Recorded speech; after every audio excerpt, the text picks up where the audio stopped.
Stepping in will be Andrew Kim to lead things off on this 5:35 start here from Kraft Field. First pitch shows bunt. Pitch will go high and outside for ball number 1 to begin today's ballgame. First pitch at 5:36, 1 minute later than the scheduled start time.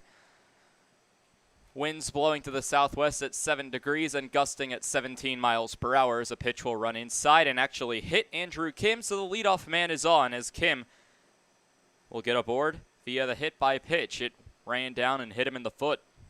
Second, DH number 33, Caden Cardoso. Caden Cardoso steps into the batter's box. The designated hitter will take the at-bat with a runner at first and Andrew Kim. Bright and sunny day, but a hot one here from Grand Forks at 89 degrees. I check over at first base to look at Andrew Kim. Cardoso will wait on the pitch from Anderson. The windup and pitch on the first pitch will catch the strike zone at the knees for strike number 1. Uniforms today, the Trappers wearing gray pants with a navy blue stripe down the side, gold uniforms with navy blue piping on the sleeves, navy blue numbers with the Trappers word mark across the front. Gold caps with blue brims with the alternate Trap logo on the front. Pitch will go low for ball 1. So 1 ball, 1 strike to Caden Cardoso, the second batter of the ballgame. For the Whiskey Jacks, they'll wear white pants with a navy blue stripe down the side. They're gray road jerseys with Whiskey Jacks spelled out across the front. Navy blue piping down the center and on the sleeves. The 1-1 will be swung on and missed by Cardoso for strike number 2 as the count will run to 1 ball and 2 strikes to the Trappers' designated hitter. Whiskey Jacks will be wearing baby blue caps with the Whiskey Jack head featured on the front navy blue brims. 1-2 on the way will run its way well high and inside. Cardoso stumbles out of the batter's box. 2 balls and 2 strikes. Umpires today for today's ballgame are the same as yesterday, however switching positions with Samuel Barrett, yesterday's field umpire, behind the plate, and Tristan Jones, yesterday's home plate umpire, in the field. 2-2 on the way. That one's going to go down the middle, and Caden Cardoso knew it as he'll walk back to the dugout. Called strike number 3. Cardoso struck out looking to end the ball game yesterday. A call that he wasn't too happy about is after the game was officially over, slammed his batting helmet down on the turf. But it will bring up the second baseman, number 14, Tyler Skelton. Unfortunately, playing in his final game for the Pierre Trappers as he's leaving after the All-Star break. Wind up and deal on a pitch that goes low. Kim takes off. Beautiful throw down. And it will be in time as Andrew Kim will be caught stealing second base for the second out of the inning. So now 2 away and nobody on for Tyler Skelton, who faces a 1 ball and no strike count.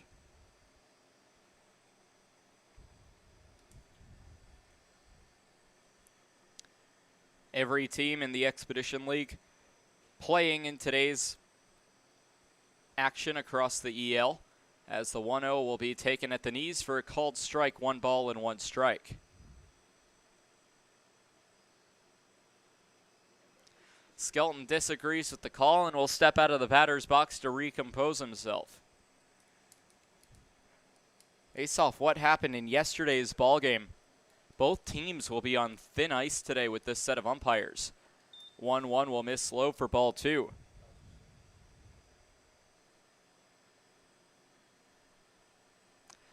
So a 2-1 count. Colin Adams on deck should Skelton extend the inning. 2-1 delivered on the way. Big swing and a miss by Skelton that will even the count to 2 balls and 2 strikes. 3 other games underway, and 2 more will pick up in about an hour from now. Souris Valley, Western Nebraska, Mining City Spearfish, and Kenyon County Badlands all underway as a shot up the middle. Diving play by Sitzman, who will make the catch on the fly. A line out to the shortstop will end the inning. So after Andrew Kim hit by the pitch and caught stealing it, will be 3 up, 3 down. No runs, no hits, no errors, and no runners left on base. Middle of the first. Trappers go scoreless. Whiskey Jacks coming up with Sitzman, Bittner, and McDowell due up.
Ethan Sitzman leads things off for the Wheat City Whiskey Jacks here in the bottom of the first inning, trying to replicate what they did in yesterday's first inning when they put up 8 runs against starting pitcher Mason Torvey, who could not record an out. Brant Sundin takes the mound for the Pierre Trappers, and the first pitch to Sitzman will go high for ball 1. Sundin out of Georgia Southwestern University calls Lakeland, Florida his hometown. Has had 2 starts for the Pierre Trappers, losing both. 1-0 will also be taken high for ball 2. Has pitched in 7 total innings, striking out 5 and walking 4. On a temporary contract with the Pierre Trappers, as today will also be Sundin's last appearance. As a fly ball foul well down the right field line. Will run the count to 2 balls and 1 strike.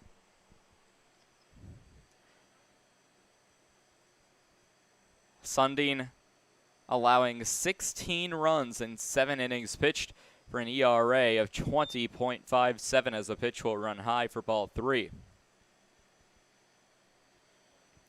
Final game of a 3-game series, the Whiskey Jacks taking both off big starts to their ball game. Started leading 9-0 in game 1 and 8-0 in game 2, as that's a deep fly ball to right field, hooking well foul and out of play as the count will run full. Trappers did manage to make somewhat of a comeback in yesterday's ball game by cutting the lead at 1 point to 8-6 in favor of the Whiskey Jacks. However, could not catch them as the pitch will go high. Sitzman will draw the leadoff walk. Similar to how the Trappers' first inning started, with Andrew Kim getting a free pass via the hit by pitch. So it'll bring up Dean Bittner.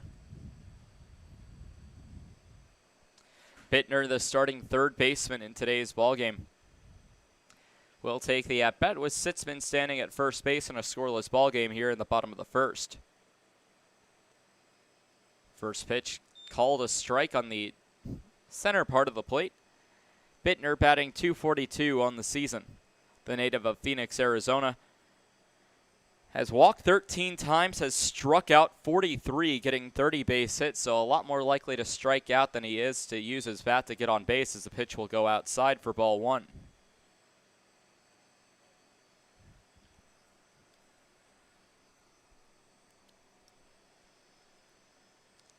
A ball and a strike with a runner at first base. Sundin waits, kicks, and fires on another pitch down the middle. Seemed like a breaking ball, as the count will go to 1 ball and 2 strikes.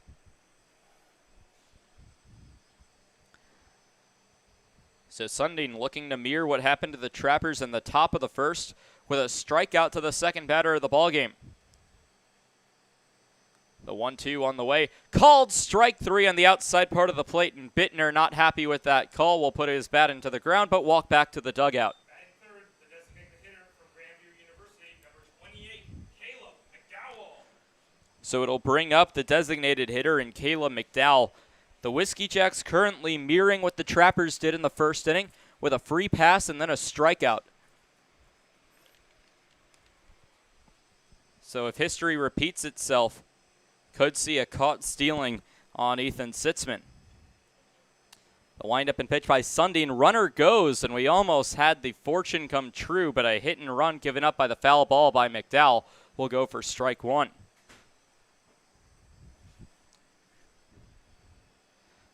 Heading back to first base is Ethan Sitzman. After today, both teams will get some well-needed time off with the 3-day All-Star break, with the exception of a few players on each side. 0-1 pitch will be fouled off into the Whiskey Jack dugout, barely missing, going in the dugout, hitting off the fence screen just in front. So the count will run to no balls, 2 strikes. Sundin trying to get out of the inning, despite allowing the first runner to reach on the walk.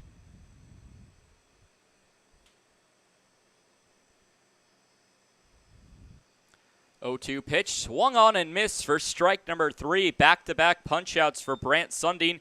Got Bittner looking, now McDowell swinging. Batting fourth, the first baseman from Gonzaga University, number 31, Jackson Sorensen. Sorensen takes the at-bat.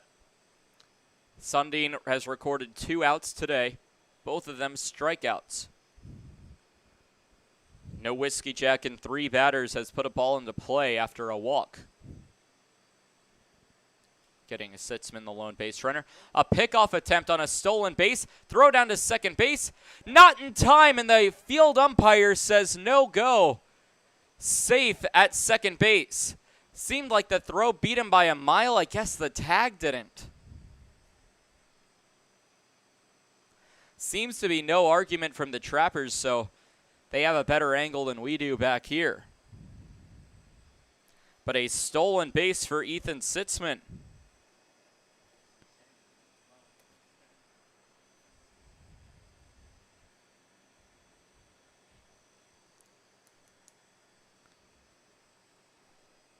So Jackson Sorensen steps in, still waiting for the first pitch of his at-bat. First pitch swinging, and that stolen base is going to come back to bite the Trappers. A ground ball goes to left center field. Kim and Yancey have trouble picking up the baseball, and it will be an RBI single, scoring Ethan Sitzman. And for the 3rd time this series, the Wheat City Whiskey Jacks have jumped out to an early lead. The right fielder from Bellevue University, number 18, Owen Viano. So it'll bring up Owen Viano, the right fielder, after Sorensen's at-bat. 1-0 Wheat City.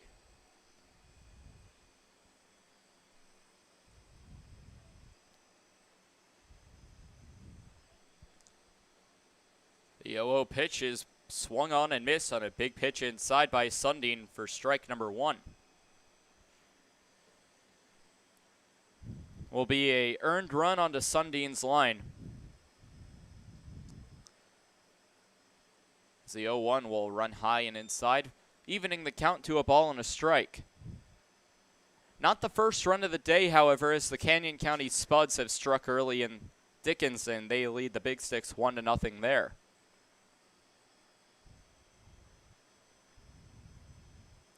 One ball, one strike. Sundin kicks and fires on a foul ball back into the screen.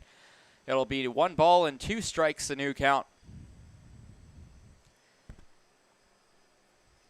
Tomorrow, the Expedition League Home Run Derby from Mike Lansing Field in Casper, Wyoming. A representative from each team in the Expedition League. The Wheat City Whiskey Jacks represented by Jake Jelly, who's not in today's starting lineup. It's the 1-2 will head outside. Off the glove of Colin Adams. And speaking of Colin Adams, the Trappers representative in the Home Run Derby. Behind the plate today. So a 2-2, the windup and deal on a pitch outside. Count will run full. 3 balls, 2 strikes to the right fielder, Owen Viano. Standing at first base, Jackson Sorensen after his RBI single.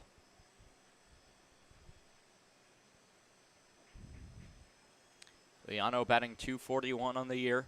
We'll wait for the payoff pitch from Sundin. On the way, swung on and hammered to deep left field. Chasing back is Yancey at the track, but will reach up and make the catch for the 3rd out of the inning.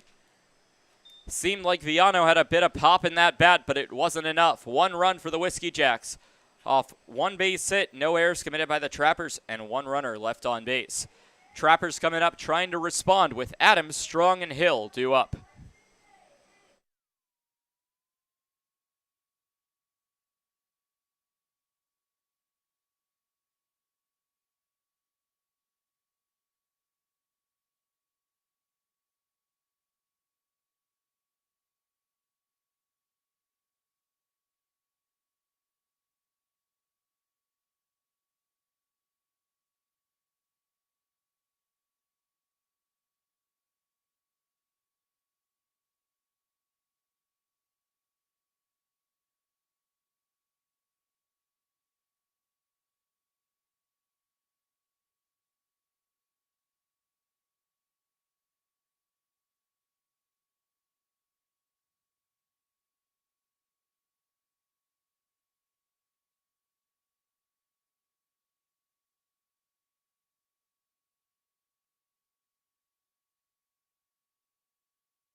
Adams steps into the batter's box, and as I mentioned last inning, the Trappers representative in the home run derby will try to put one more ball out of the park before he has to travel to Casper tomorrow. As the first pitch from Anderson will be popped up behind the plate, heading back and out of play for strike number 1. Both Stein and Anderson thought they might have a play on it.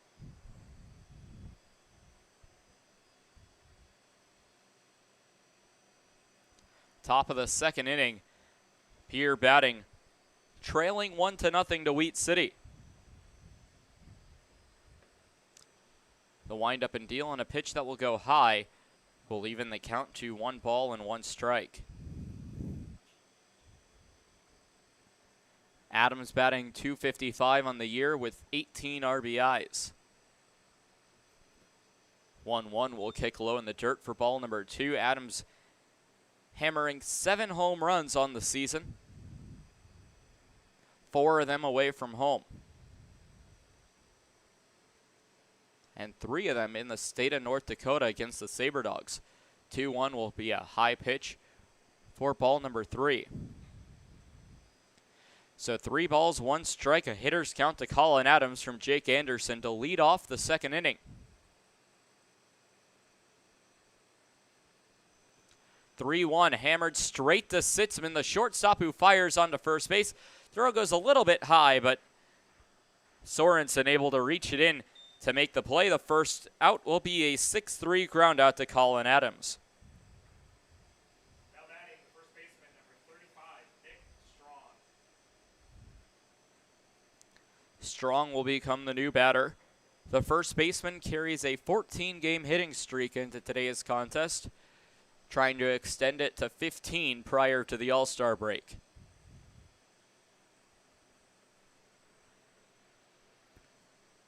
First pitch by Anderson will go down the center of the plate for strike number 1. So an 0-1 count. Garrett Hill standing on deck will take an at-bat this inning.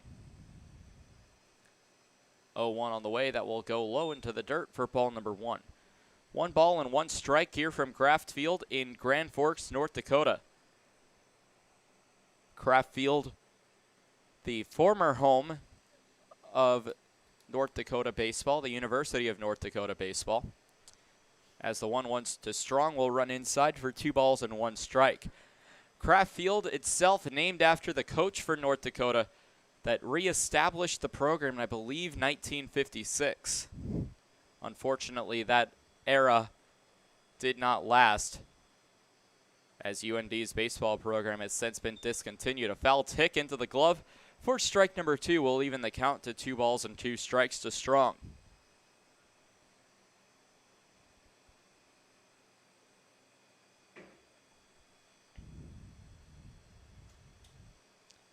Two delivered on the way. That pitch will go high and the count goes full.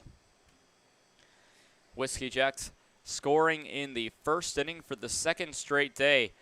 However, much less today than yesterday. 8 runs in the first inning in yesterday's contest was enough to propel the Whiskey Jacks to the lead as they ended up winning 13-7. 3-2 will miss the outside part of the plate, and a free pass for Nick Strong. Now batting the shortstop, number 27, Garrett Hill.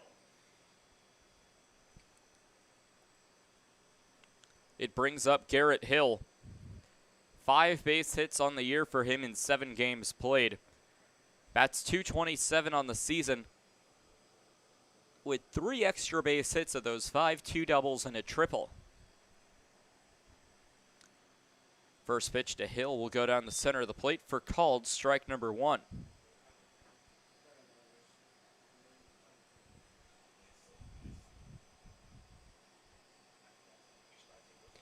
So it's an 0-1 count with 1 out, runner at first base and Strong for Hill. Anderson's pitch will go high. That will even the count to 1 ball and 1 strike.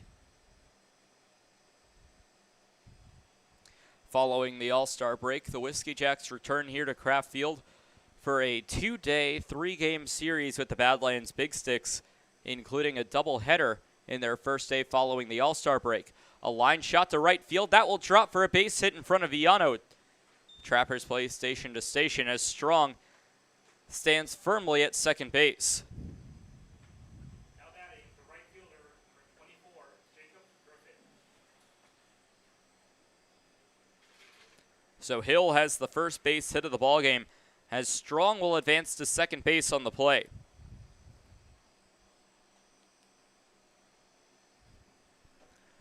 Jacob Griffin stands in. Griffin had a great day yesterday, having a 2-for-3 performance with a pair of RBIs. First pitch from Anderson will catch the outside part of the plate for strike number 1. Runners at first and second. Hill at first, Strong at second base. Hill trying to drive at least one of them in. One away in the inning after Adams a leadoff 6-3 groundout. 0-1 pitch will catch the zone just below the knees, and you can see Griffin disagreed with the call a bit.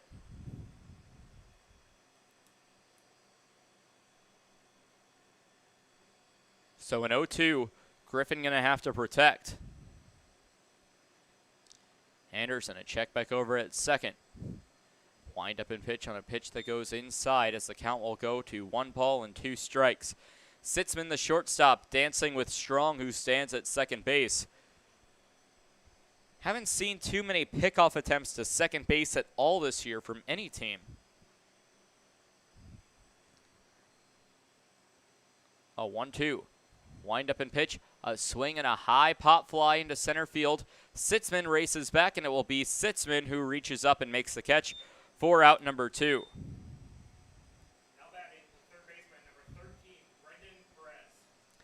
Sitzman having a good day in the field through 2 innings. Had a line out in the first inning. Has had an assist and a putout here in the second, as it will bring up the third baseman, Brendan Perez. Perez batting .233, only 9 RBIs. He'll look to get into triple digits with a base hit into the outfield. Wind up by Anderson and a foul ball back into the screen. Into the plexiglass that stops the ball from heading into the press box, as the count will run to no balls and a strike.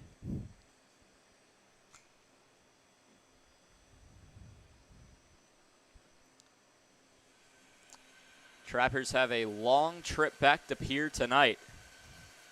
Of course, they'd like to have that trip feel a little bit better, leaving Grand Forks with a win, a swing and a miss over the baseball for strike number 2.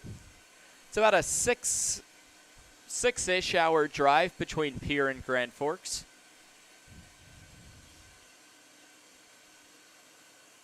Oh, 2 pitch on the way will go high above the zone for Perez for ball number 1.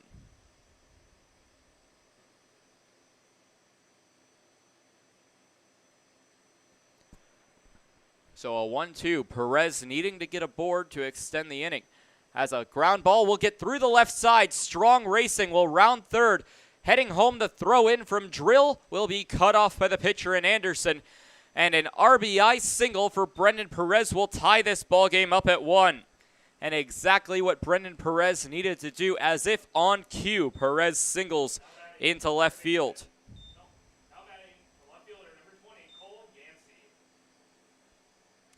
Getting to second base, Garrett Hill Strong into score.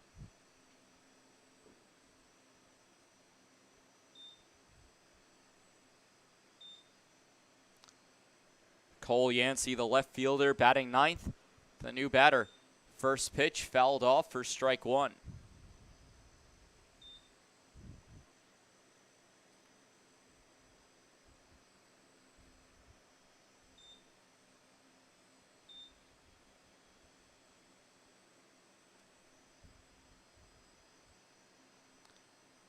So no balls, 1 strike.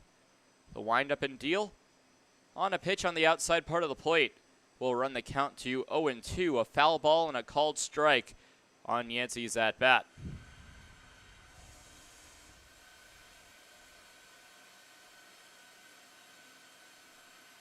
The windup and deal on the 0-2 will go high, running the count to a ball and 2 strikes.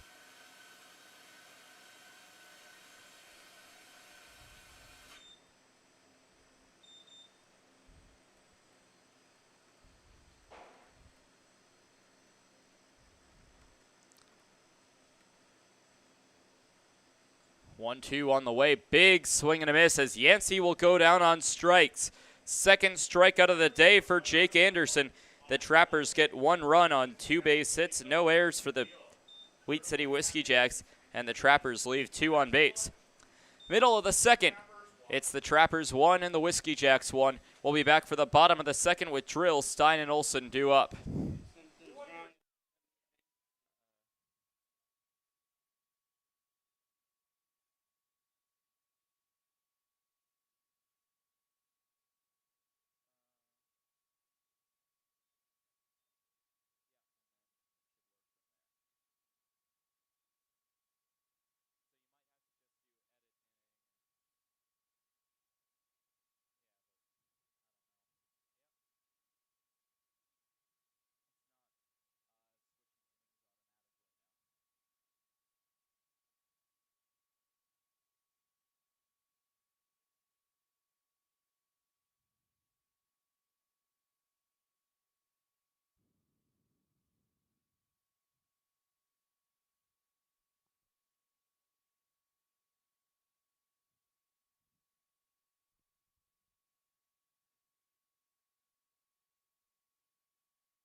Bottom of the second, Whiskey Jacks try to respond after allowing the tying run to score in the top of the second.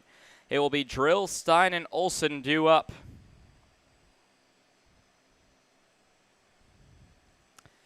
So the first pitch to Nolan Drill will miss high from Sundin for ball number 1.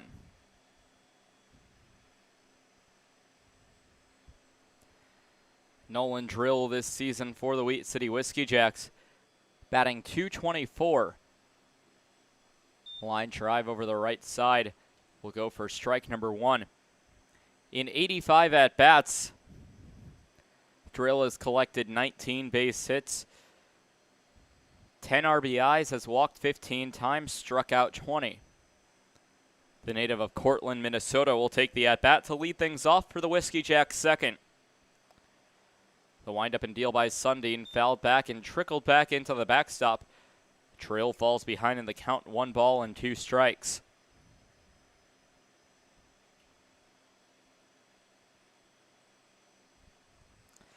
Trappers trying to salvage 1 game of this 3-game series with the Wheat City Whiskey Jacks heading into the All-Star break. The Whiskey Jacks looking to come back in the second half standings with a series sweep over the Pierre Trappers. 2-2 as the pitch will miss high. For both teams, today a kind of rubber match for 5 games in a row. First 2 went to the Trappers at Hyde Stadium. The next 2 went to the Whiskey Jacks here at Kraft Field as the 2-2 will miss somewhere for ball 3.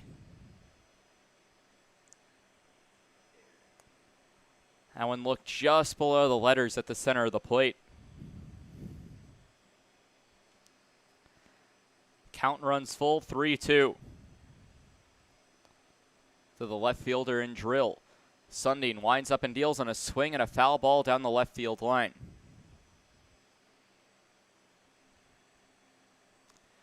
Count will remain 3-2, and Sundin will deal the payoff pitch once more. Last time a full count happened against the Whiskey Jack against Brant Sundin. Ethan Sitzman drew a walk and later came around to score as the leadoff batter of the first. 3-2 on the way. This one's going to go up the middle. Diving in is going to be Hill. Hill fires onto first base, and what a play by the shortstop, Garrett Hill. Looked like it was going to trickle into the outfield, but Hill, the North Dakota State Bison, with a good hustle to get Drill out at first base.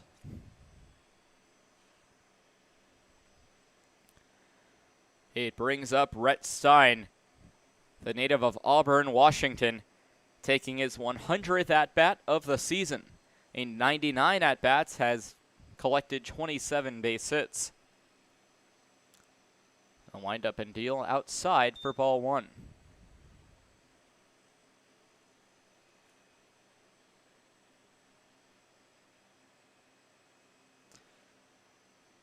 One ball, no strikes, nobody on, one out to the catcher. The pitch catches the zone. Will even the count to a ball and a strike. Tie ball game here at 1.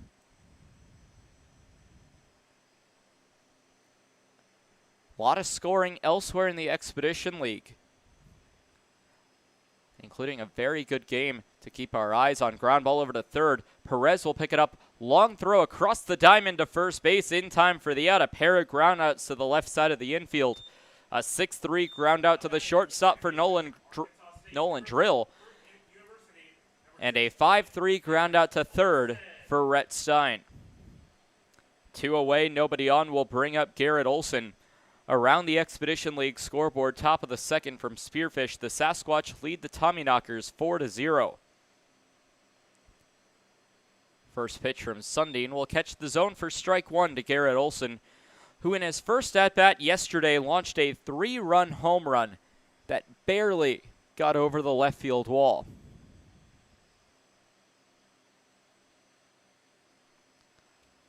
Oh, 1 pitch, a ground ball down the left field line. The right-handed batter against the left-handed pitcher.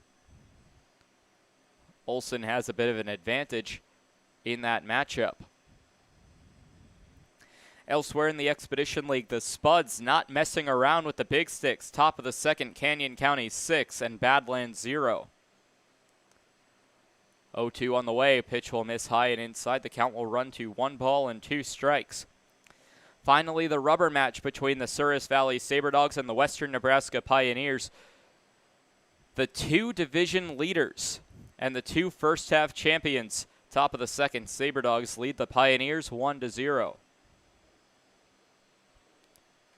1-2 on the way. Pop fly in foul territory. Strong, the first baseman, gives a little bit of chase before watching that one land out of play.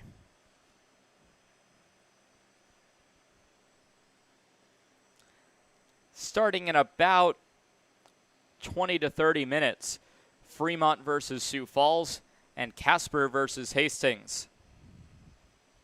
Fremont and Sioux Falls in a rubber match for the top of the Clark division. 1-2, swung on and missed. Strike number 3, and Sundin has struck out 3 batters through 2 innings. Olson strikes out swinging. 3 up, 3 down. No runs, no hits, no errors, and no runners left on base. Tied at 1 as we head to the third, top of the order, and Kim Cardoso and Skelton due up.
Top of the third and top of the order for the Pierre Trappers in a 1-1 ball game. Andrew Kim, who was hit by a pitch in his last plate appearance, leads things off.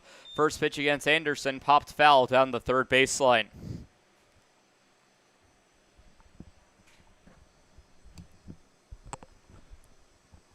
So no balls and a strike to the batter in Andrew Kim.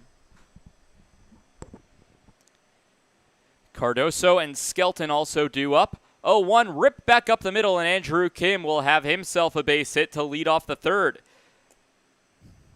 So the top of the order comes up once more. Kim reached via the hit by pitch in his last at-bat or plate appearance, and will now single in his second and on-base percentage in today's ballgame of 1,000.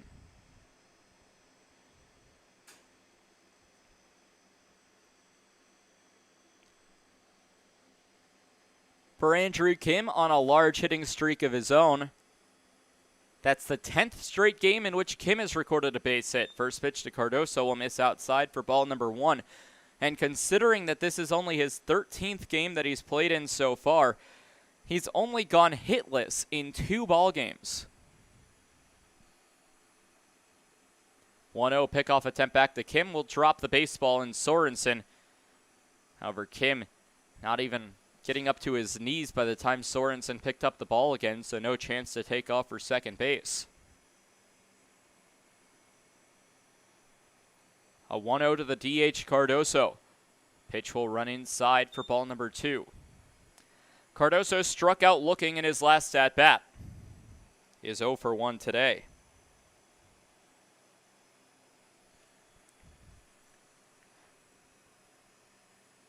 Calm winds as nothing doing to that American flag out in left center field.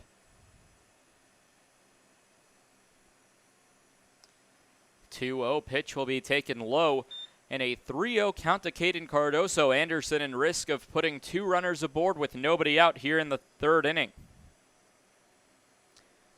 It is 1-0 Pierre. 1-1. I was looking at the second inning column.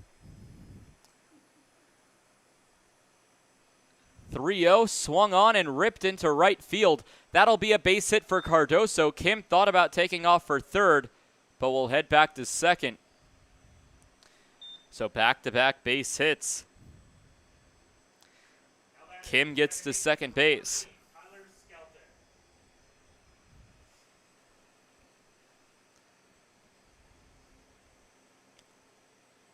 Tyler Skelton steps into the batter's box, lined out to the shortstop on a great play by Ethan Sitzman back in the first inning that ended the first inning.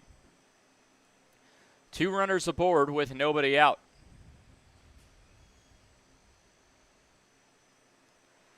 Pierre does lead in the hits column 3-1.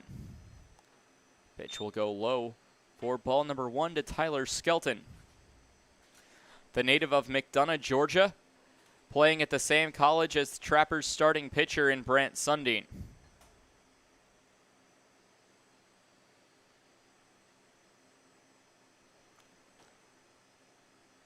A 1-0 count, check back over at second base.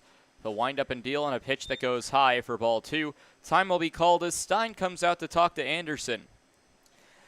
Today, the official 2021 Home Run Derby lineup was announced for the All-Star Game and All-Star Days in Casper, Wyoming.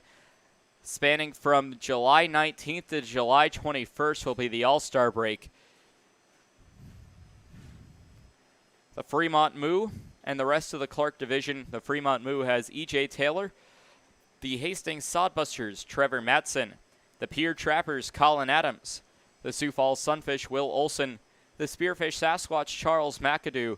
And the Western Nebraska Pioneers, represented by J.T. Walden. As the 2-0 will go to Tyler Skelton. Pitch misses low in the dirt. Gets away from Stein, but nothing doing on the base paths. 3 balls, no strikes. Meanwhile, in the Lewis division, Pat Miner will represent the Badlands Big Sticks. Zach Tallerman for the Canyon County Spuds. Brooks Browning for the Casper Horseheads. David Melfi for the Mining City Tommyknockers. Jordan Williams for the Souris Valley Saberdogs. And Jake Jelly for the Wheat City Whiskey Jacks. 3-0 taken down the center of the plate for strike 1. Count will remain a hitter's count to Tyler Skelton. 3 balls and 1 strike.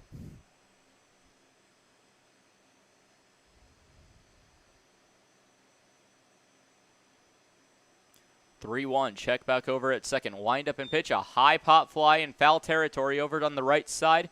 Will head out of play as the count goes full. 3 balls and 2 strikes to Tyler Skelton.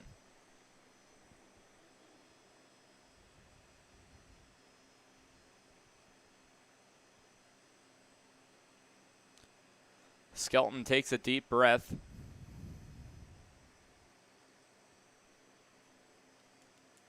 Came into this ball game batting .318. That is sank to .316. 3-2, fly ball over to right field. Villano underneath it to make the catch. Nothing doing on the base paths. That's the first out of the inning. Pitch or throw from Villano into the shortstop and Sitzman to ensure nothing doing on the base paths. It'll bring up the Trappers power hitter in Colin Adams. The LIU Shark out of Chichester, Pennsylvania.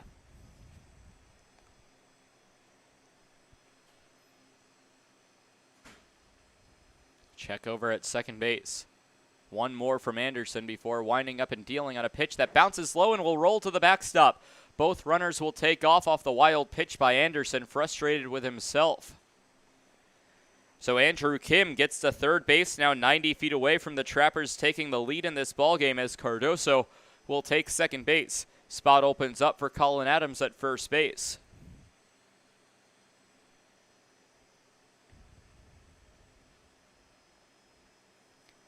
A 1-0 count, high pop fly over to the right side of the infield. Making the catch will be Sorensen. And with 2 away now in the inning on the pop out to third, it will drastically decrease the chances of the Trappers being able to score. Nick Strong, who walked in his last at-bat and came around to score, will take the at-bat.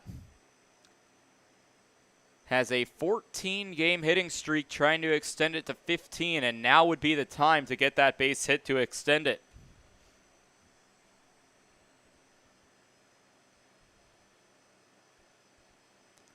First pitch from Anderson, fouled back into the screen for strike one.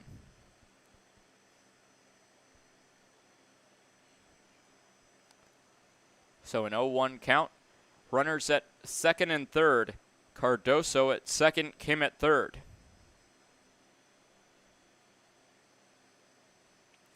Strong, the first baseman for the Trappers, trying to get an RBI. 0-1 on the way. High fly ball to left field. Drill chasing after it. That will drop and roll to the wall. That's going to score two. In to score is Kim. Cardoso coming home to throw into second base will not be in time. And a stand-up double for Nick Strong will drive in two. Trappers now lead for the first time here from Kraft Field this season, 3-1. So a 2 RBI double for Nick Strong, make it 15 games in a row for the California kid.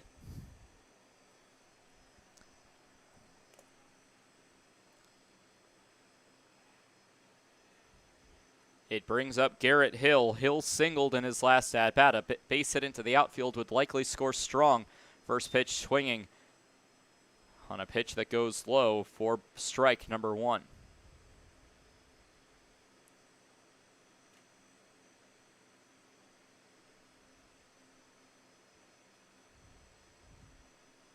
Oh, 1 pitch. Smacked into right center field. That one's deep. Heading back is the right fielder. Unable to get there as Villano into score comes Strong, and trading places with Nicholas Strong is Garrett Hill. A 3-run inning, and it's now 4-1 Pierre.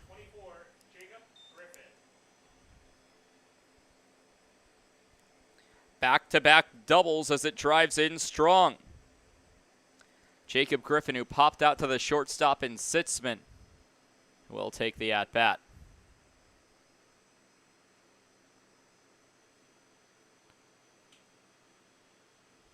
Griffin, the native of Arizona, will take the first pitch inside for ball one.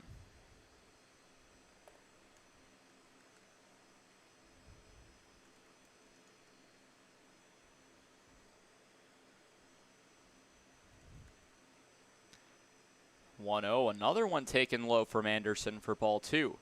2 balls and no strikes to Jacob Griffin out of Ottawa University in Surprise, Arizona. Swing and a miss over top of the baseball for strike number one. Will put it to a 2-ball and 1 strike count. Griffin still ahead in the count.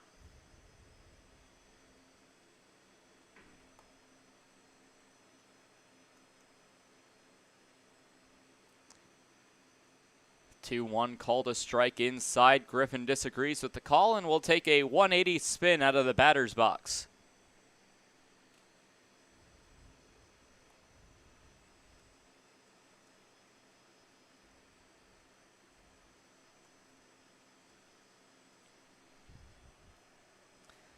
Two-two pitch will run low. Good take by Jacob Griffin, the right fielder, as the count will run to 3 balls and 2 strikes. A full count with 2 outs. Expect to see Garrett Hill at second base running.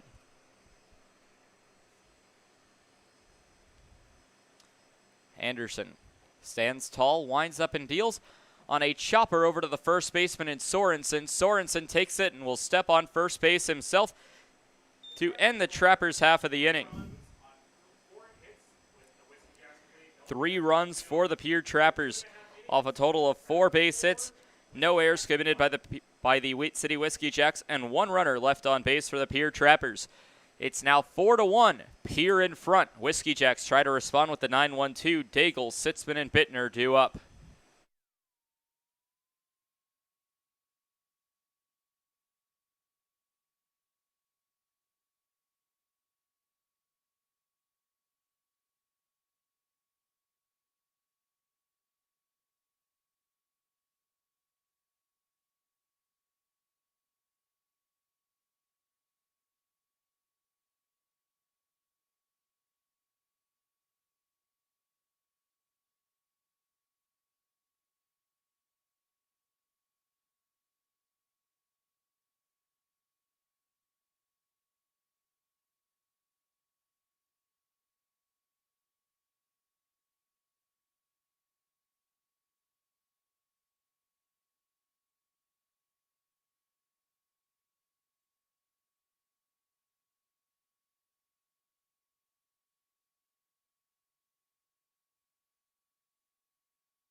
Bottom of the third as the Whiskey Jacks try to respond after allowing a 3-spot in the third for the Trappers. Leading things off will be Cameron Daigle, a 2-way player for the Whiskey Jacks, as he'll take the first pitch outside from Sundin. As he came in and pitched in yesterday's ballgame, Daigle has taken 43 at-bats so far this season and has pitched in 26 innings. 1-0 is taken high, 2 balls and no strikes. In yesterday's contest against the Trappers, pitched 2 innings, allowing 2 hits, 1 run to score. Did not walk a batter, struck out 3.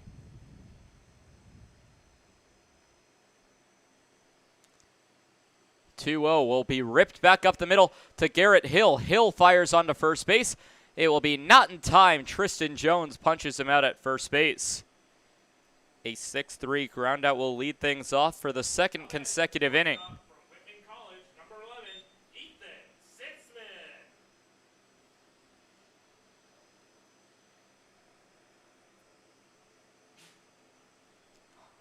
Ethan Sitzman, who walked and later came around to score in the first inning, will take the at-bat once more against Sundin. Whiskey Jacks with only 1 base hit so far today. It belongs to the cleanup batter in Jackson Sorensen. Ball back up the middle. Another play for Hill. Hill fires onto first base and back-to-back groundouts to the shortstop. Garrett Hill getting his workout at short.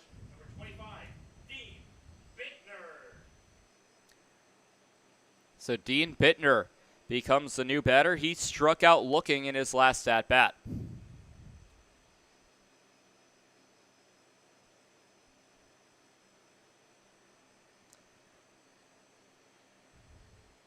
Bittner batting .240 on the year, takes the first pitch down the center of the plate for strike 1.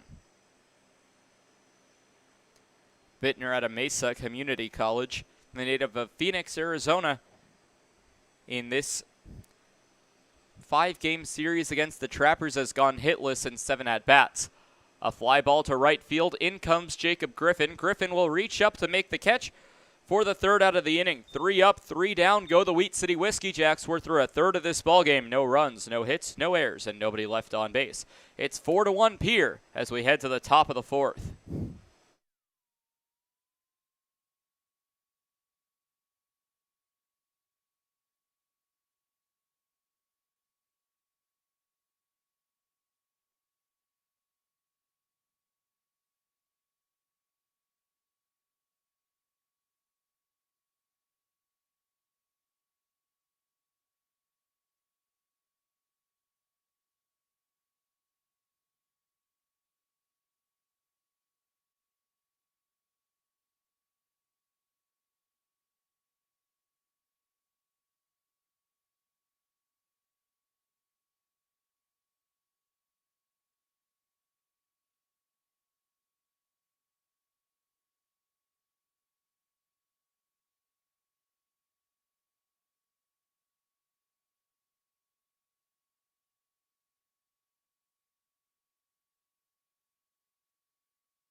Brennan Perez will lead things off here in the top of the 4th inning. A early pitching change for the Wheat City Whiskey Jacks as they're going to go to number 17 in Matthew Dahlquist.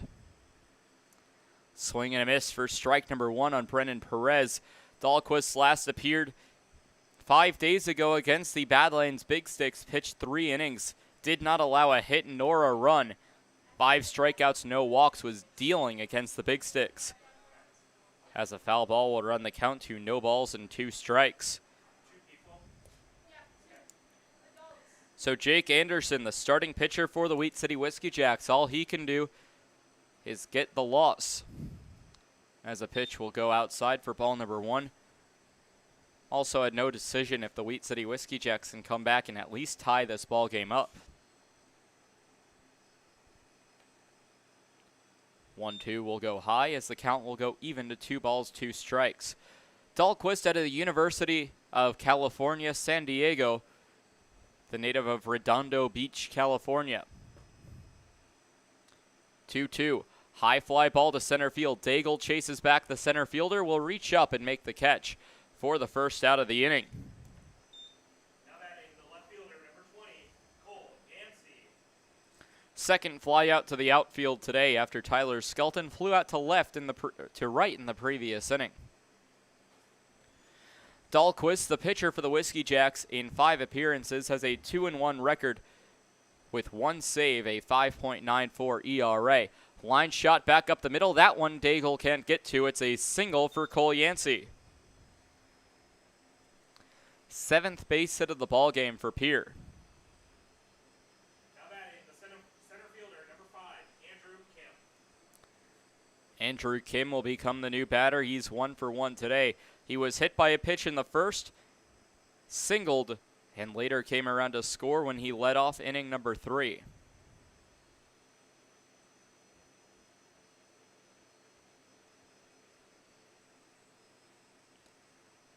The 0-0 pitch from Dahlquist will miss low for ball 1. So for Jake Anderson, His day is done after 3 innings pitched, allowed 6 hits, 4 runs, all of them earned. Walked 1 batter, striking out 2 trappers.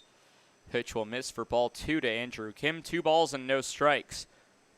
Maybe looking for a third different way to reach after being hit by a pitch and singling. He is on his way to a walk with a 2-0 count. Wind up and deal, a check swing, called a strike. And that's reflected by the field umpire and Tristan Jones, who also put his fist up to indicate a strike.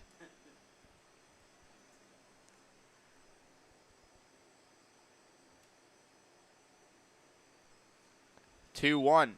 Fly ball down the left field line that will drop as a foul ball. 2-2.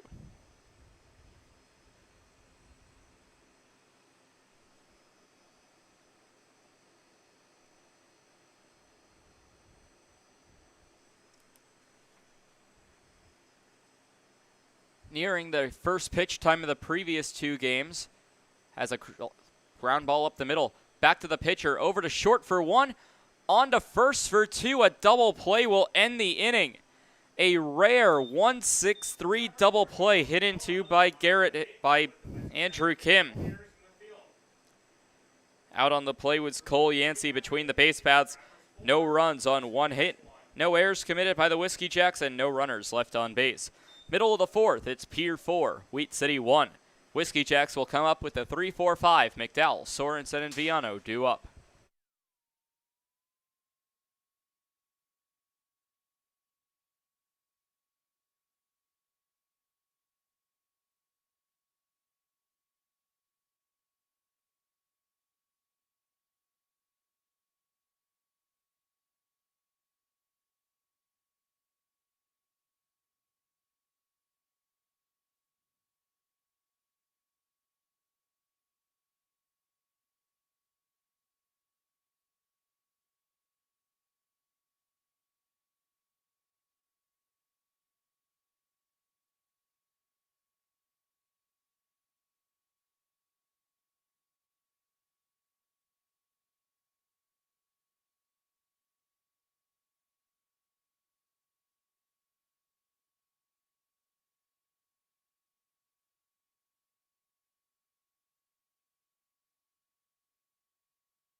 Leading things off here in the bottom of the 4th inning, it's going to be number 28 and the designated hitter, Kayla McDowell against Brant Sundin. McDowell struck out swinging against Sundin back in the 1st. Wind up and deal on a first pitch. Check swing, but it will be a strike as McDowell went around on the play. We'll have one more update from around the Expedition League as nearly every game underway. 0-1 will miss high to create a 1-1 count to McDowell. Bottom of the 3rd, Spearfish leading Mining City 4-1. Bottom of the 3rd, Saber Dogs leading the Pioneers 3-0.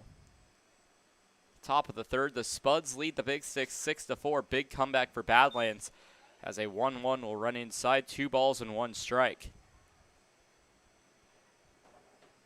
Fremont and Sioux Falls, as well as Casper and Hastings, to get underway in any moment from now.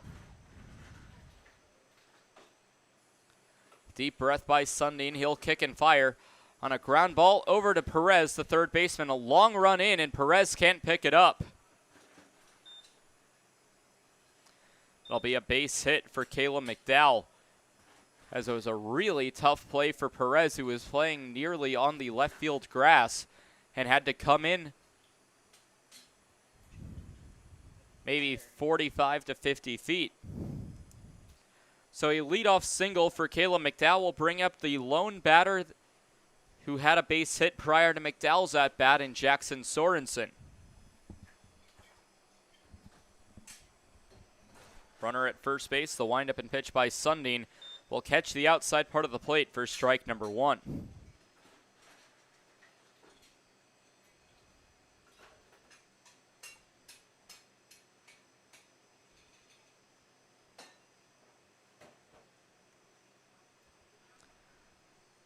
So an 0-1 count, runner at first base for Jackson Sorensen. The pitch from Brant Sundin swung on and missed. He was looking to send that one far away from home plate.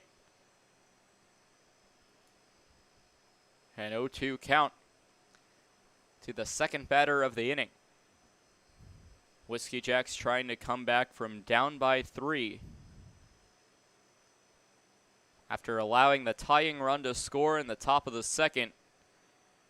And then 3 runs in the top of the third. 0-2, big swing and a miss by Sorensen as he goes down on strikes. Strikeout number 4 of the ballgame for Brant Sundin. Having himself a day so far is Sundin, and so far what has been his best performance from the mound. It'll bring up Owen Viano, the left fielder. The right fielder flew out to left field.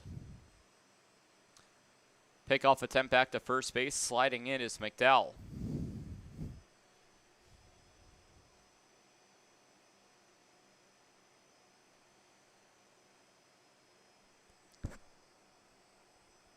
Viano will wait for the first pitch from Sundin of this at-bat. A look up. Runner goes on a pitch outside. The throw down by Adams will skip in the dirt. Tag by Skelton in time. Tyler Skelton celebrates by throwing the ball up. McDowell gunned out at second for the second out of the inning. So now it went from 1 on and 1 out to nobody on with 2 outs.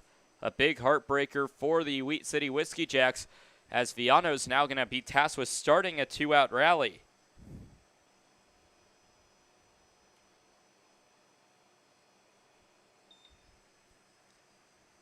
Two-0 count to Owen Viano.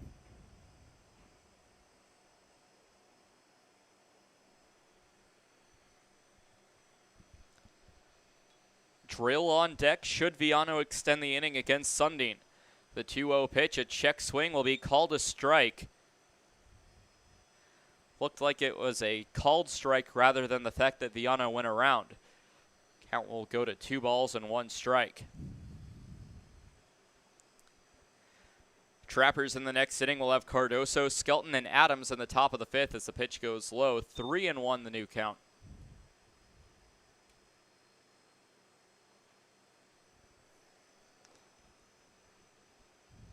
Sundin needs to be careful not to lose Owen Viano.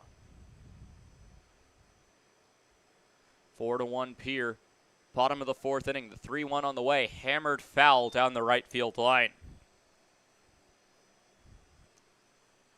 Count will run full.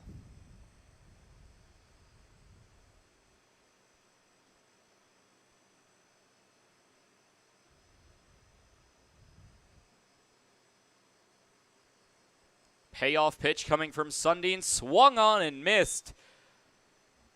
Sundin strikes out his 5th of the ballgame and his 5th different victim. 1, 2, 3 go the Whiskey Jacks in the 4th. A single by McDowell caught stealing, a strikeout swinging against Sorensen, and another one against Owen Viano. We're through 4 complete, no runs, 1 hit, no errors, and nobody left on base this inning. Top of the 5th will feature Cardoso, Skelton, and Adams for Pierre in the top of inning number 5.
Caden Cardoso will lead things off for the Trappers here in the top of the 5th.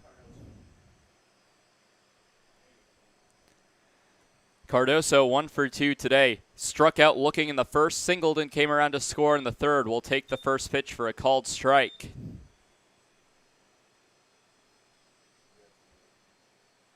Trappers have been having a good day so far. They lead by 3 and lead the hits column by 5. A foul ball well down the third baseline. Will run the count to no balls and 2 strikes to the Trappers' designated hitter.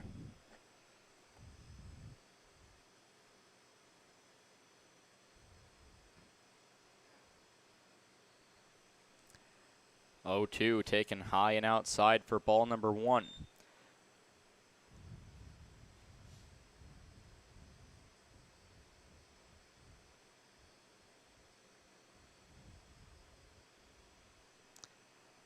One, 2 on the outside part of the plate. The count will run even to 2 balls and 2 strikes.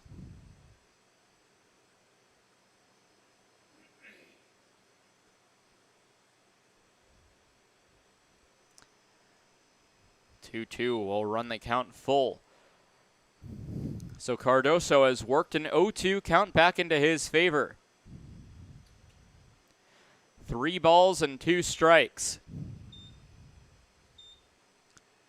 A wind up and pitch. Hit hammered into center field. Daigle will reach up and make the catch for the first out of the inning. So Cardoso worked the count full, will still be out on the play on the fly out to center field. It'll bring up the second baseman and Tyler Skelton.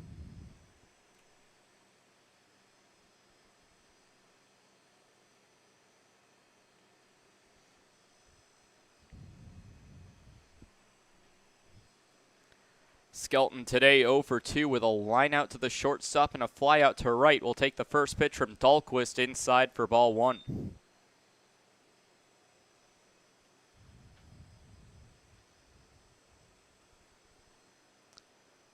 1-0 pitch. Catches the strike zone. Will even the count to 1 ball and 1 strike to Tyler Skelton. Colin Adams standing in the on-deck circle. He's also 0 for 2 today, looking for his first base hit of the ballgame. 1-1 hit foul to the backstop. It will bounce back out onto the field of play.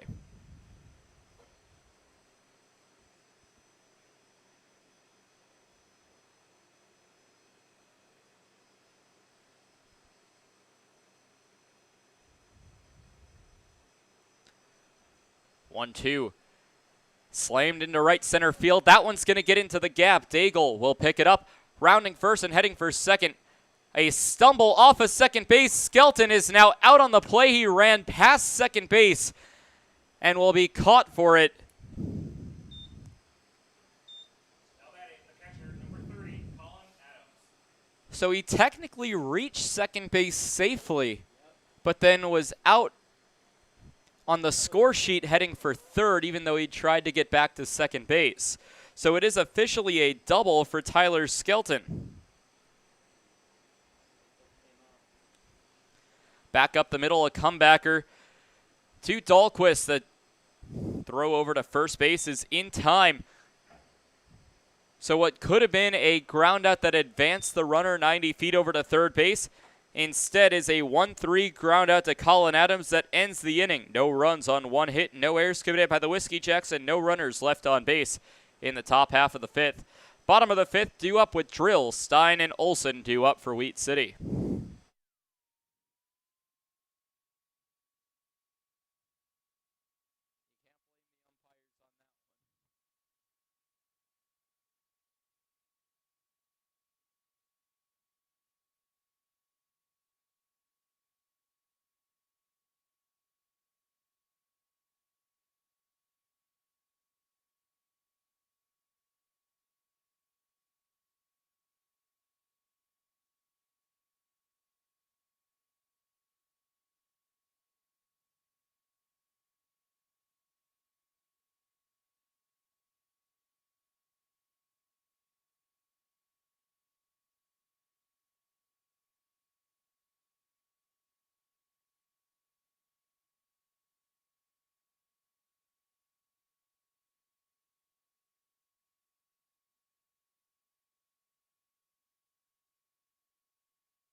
Nolan Drill leads things off here in inning number 5 for the Wheat City Whiskey Jacks.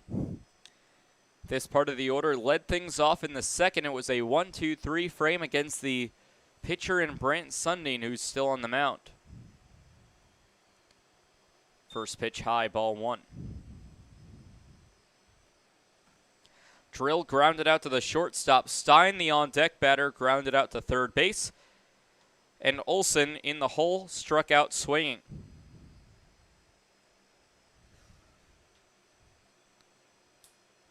1-0 check swing. Appeal down, no swing as the count will run to 2 balls and no strikes.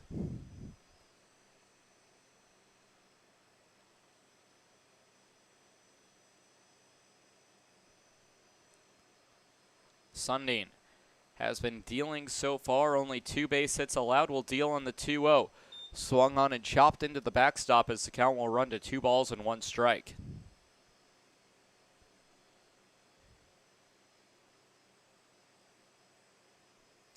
Sundin in 4 innings pitched has faced 14 batters. Only allowed 1 hit, 1 run. It was earned. Walked 1, striking out 5.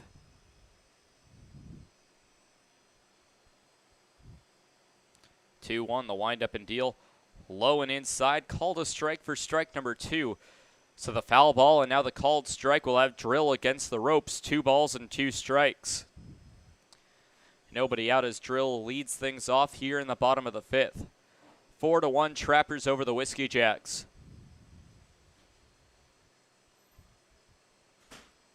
2-2. Called strike 3 on the inside part of the plate. Drill will have a forced smile as he heads back into the dugout. 3rd straight batter to go down on strikes. So Sorensen and Viano ended the 4th inning by striking out. Now Nolan Drill will lead off the 5th by striking out 3 in a row. For Brant Sundin will bring up Rhett Stein. Stein 0 for 1, also a ground-out victim over to 3rd. First pitch from Sundin will catch the strike zone. So Sundin may be on his way for a 4th straight strikeout, has taken the first step. Stein looks in to Sundin. A deep breath from Sundin before firing the 0-1. On the inside part of the plate, count will run even.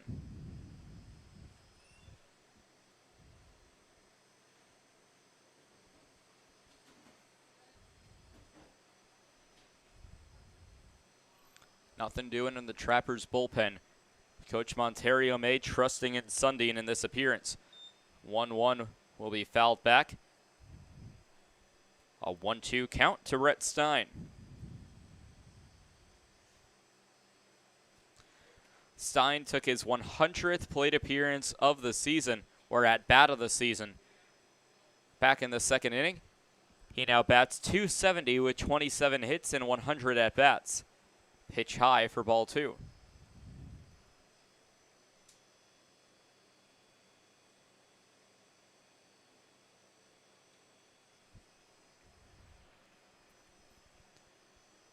Looking for base hit number 28 against Brant Sundin. Deep breath and a pitch outside. And a full count from Brant Sundin to Rhett Stein.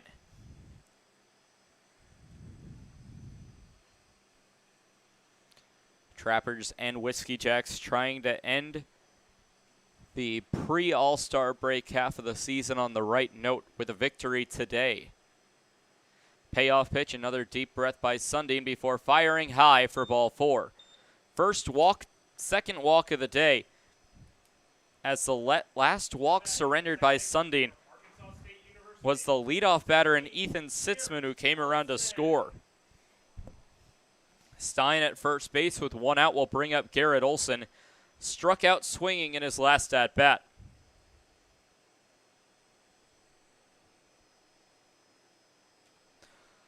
Only 3 Whiskey Jacks, not victims of a Sundin strikeout. Pitch goes high for ball 1. One of those being the on-deck batter in Cameron Daigle, who's 0 for 1 with a groundout.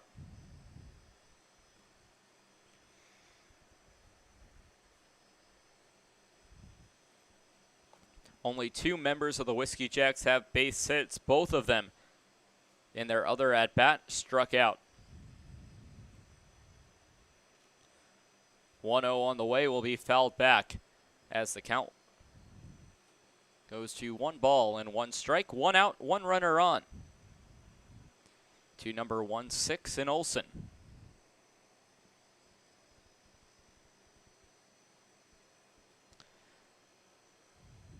Cameron Daigle stands on deck. Ethan Sitzman in the hole. Trapper's going to look for a double play.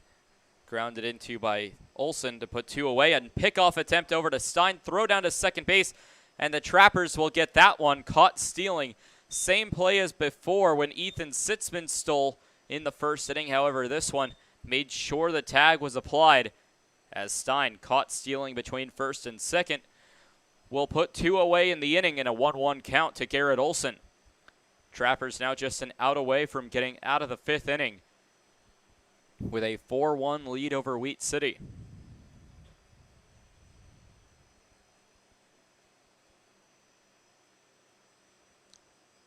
One misses low. Appeal down on a check swing. It was so little of a check swing, I didn't even notice that he checked his swing. So a 2-1 count to Garrett Olson. Sundin, another deep breath. Does that before every pitch as it will run inside. Doesn't work on that pitch. 3 balls and 1 strike. Trappers looking for just their 4th road victory of the season as they have had the opposite of luck on the road, a 3-19 mark away from home. 3-1 will miss inside for ball number 4. It will put another runner on, and it's the 2nd walk of the inning. 2nd consecutive batter to draw a walk, in fact. Cameron Daigle grounded out to the shortstop, Garrett Hill, in his last at-bat.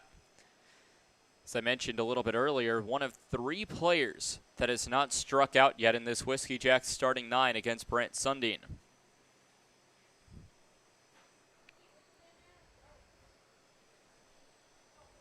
Sundin, through the second part of the time through the order, has struck out 3. First pitch to Daigle, a check swing high and inside for ball number 1.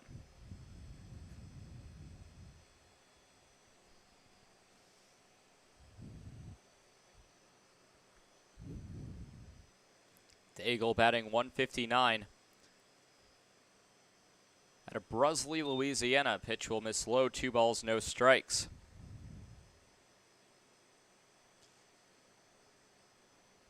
Attends LSU Alexandria and decided to come here to Grand Forks to play summer ball in the Expedition League for the Wheat City Whiskey Jacks.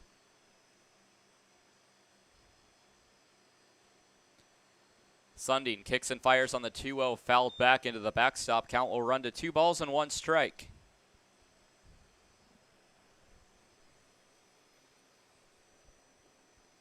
Garrett Olson, after walking, will stand at first base with 2 outs. Whiskey Jacks trying to start a 2-out rally.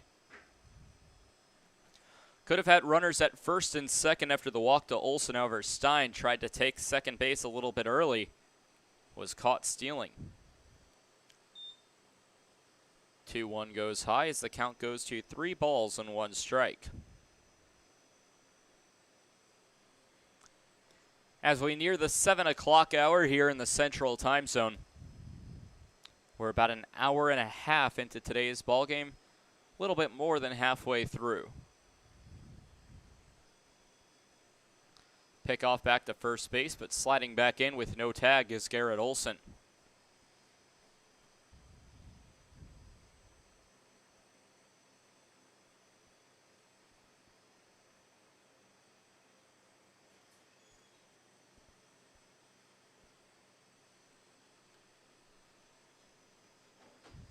Three-one pitch. Sundin sets and fires on a pitch that runs inside for ball number 4. Barely missing the strike zone as time will be called as Nolan Summerfield will come out to talk to Sundin. Third straight batter to draw a walk in Cameron Daigle. Olson will get over to second base on the play as well, as it brings up the top of the order in Ethan Sitzman. So Summerfield will talk to Sundin, possibly about control and calming down, as he's now walked 3 straight batters. Luckily for the Trappers, the base is not loaded due to Stein being caught stealing, trying to head for second base.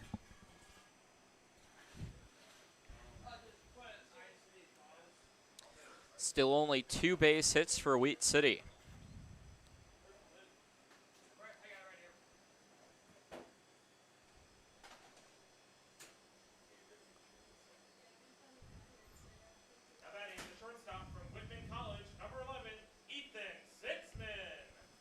Sitzman steps into the batter's box 0 for 1, walking in the first inning and grounding out to the shortstop in the third.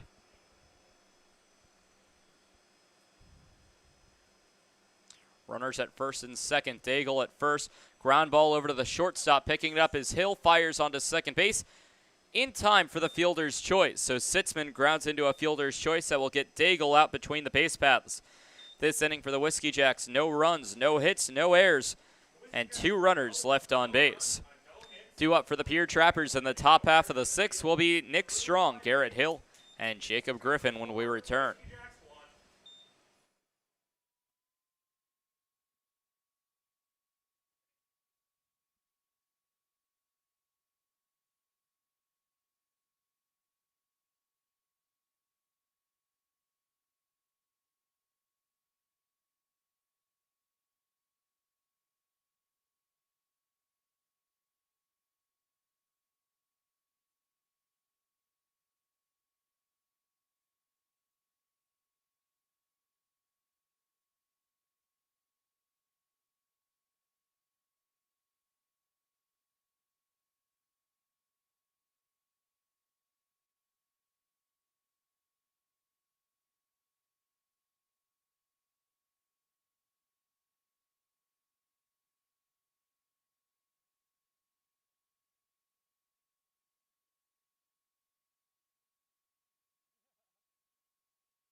Strong will lead things off in the top half of inning number 6, 1 for 1 with a double and a walk. Will take the first pitch for a ball.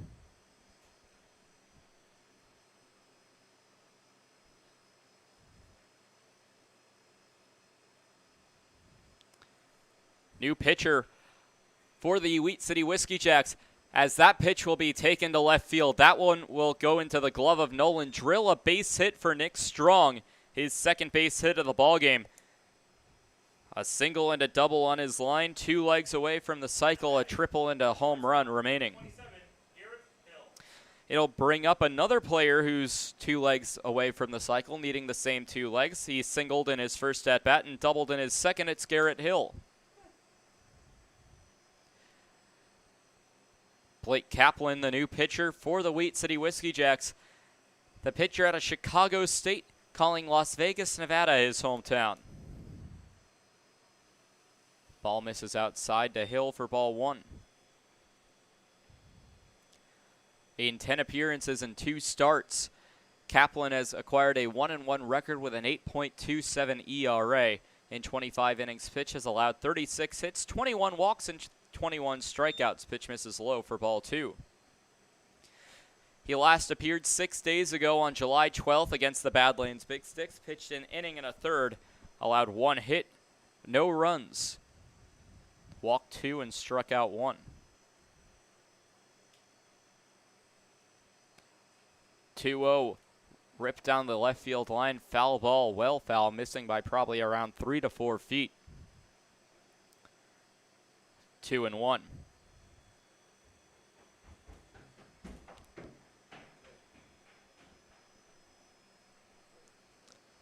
Seems like a broken bat as Caden Cardoso came out and exchanged pieces of wood with Garrett Hill.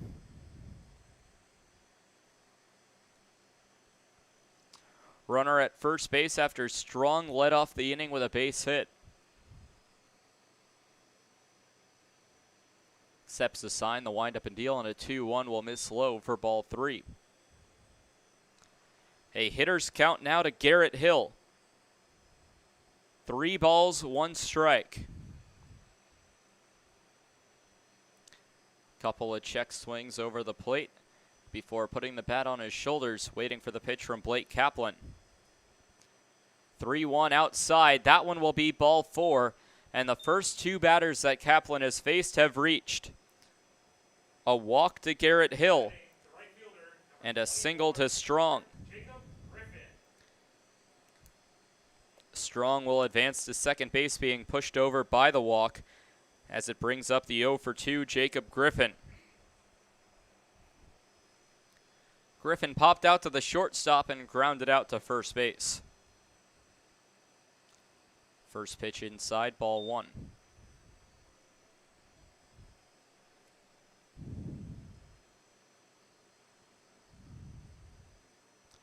Updates from around the Expedition League. It's currently a early blowout in Spearfish 1-0. Shows bunt will tip off the glove of the catcher. Both runners will advance off the pass ball. So Strong gets to third. Hill gets to second. Nobody out in the inning. A good chance for Griffin or the next batter in Perez to get an RBI. It's currently 9-1 Sasquatch over the Tommyknockers in the bottom of the 4th. Bottom of the 4th from Gering, Nebraska is a 2-0 check swing called a strike, 2 balls and 1 strike. The Sardis Valley SaberDogs lead the Western Nebraska Pioneers 6-0. Tight ball game in Dickinson. The Canyon County Spuds 6 and the Badlands Big Sticks 4. 2-1. Chopped over to the shortstop. Picking it up as Sitzman fires onto first base in time for the out. A good play is caught up on the play was Garrett Hill, a bit confused about why Strong wasn't heading home. Now batting, third baseman, number 13, Brendan Perez. Jacob Griffin will ground out 0 for 3 as it brings up Brendan Perez with 1 away and 2 runners aboard. Finally, in the top of the 3rd, the Sioux Falls Sunfish lead the Fremont Moo 2-0. And in the top of the 2nd, the Casper Horseheads lead the Hastings Sodbusters 3-0. First pitch swinging by Perez. That'll be enough to score 1, maybe more. Back towards the track, reaching up to make the catch was Daigle. Coming in to score is Nick Strong. Getting to third base, Garrett Hill on a sacrifice fly to center field.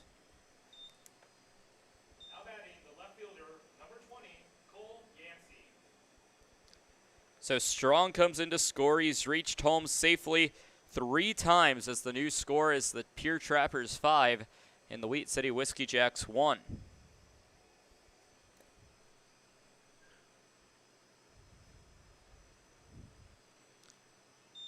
First pitch to Cole Yancey will miss low for ball 1.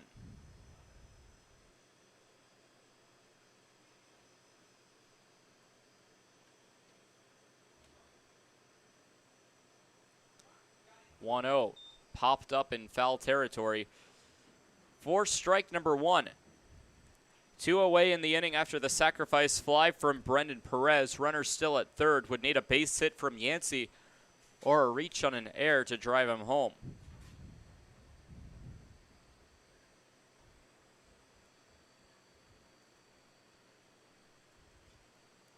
One big swing and a miss for strike number 2 as Kaplan will go ahead in the count, a ball and 2 strikes.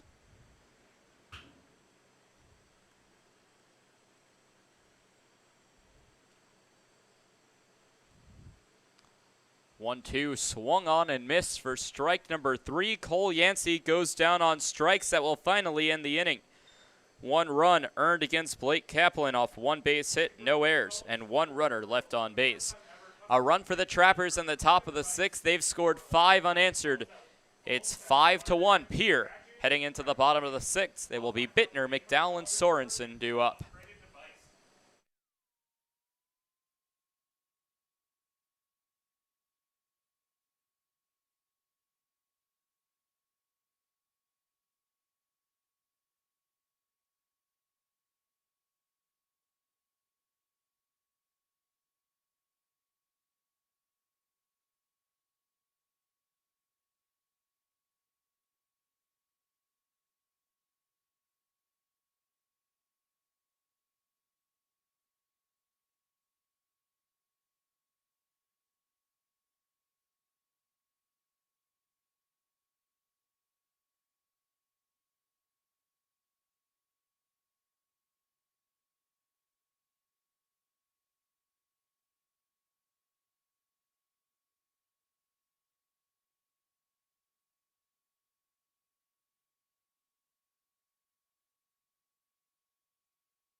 Dean Bittner leads things off for the Wheat City Whiskey Jacks here in the bottom of the 6th inning. Bittner 0 for 2 today with a strikeout looking in the 1st and a flyout to right in the 3rd. A pair of innings off in the 4th and 5th as he bats again here in inning number 6. First pitch taken on the outside part of the plate for strike number 1 is Brant Sundin still on the mound for the Pierre Trappers. In his longest appearance so far, he previously worked through 4 innings. He's now worked through 5, heading into his 6th. 0-1 swung on and missed by Bittner for strike 2, and 0-2 count. Bittner going to have to shorten up and protect the plate.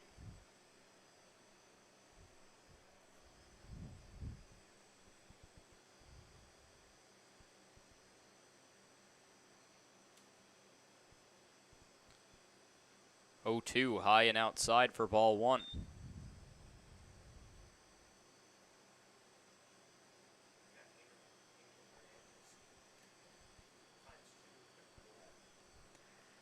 A ball and 2 strikes to the leadoff batter at the bottom of the 6th. 5-1 Pierre. The pitch from Sundin smacked into right field, foul territory, well out of play.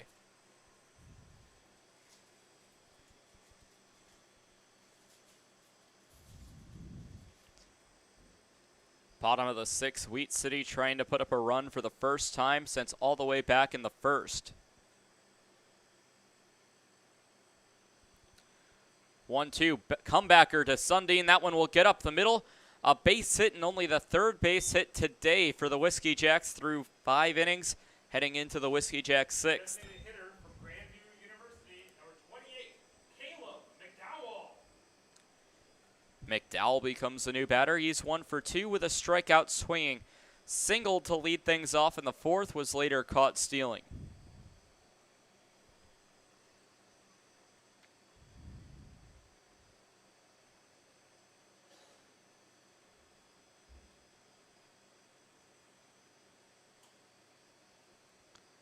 Wind up and pitch on a stolen base attempt. Line shot down the right field line. Foul ball missing barely down the first baseline, rolling all the way to right field.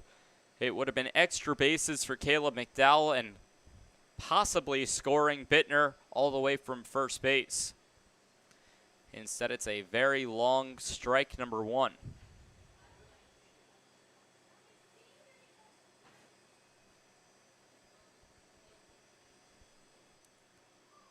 Deep breath from Sundin as he kicks and fires on a pitch high. That will even the count for a ball and a strike.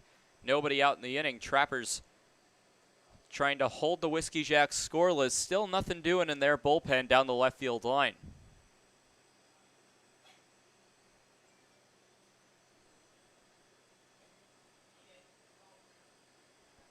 Pickoff attempt back to first base, but sliding in safely is Bittner.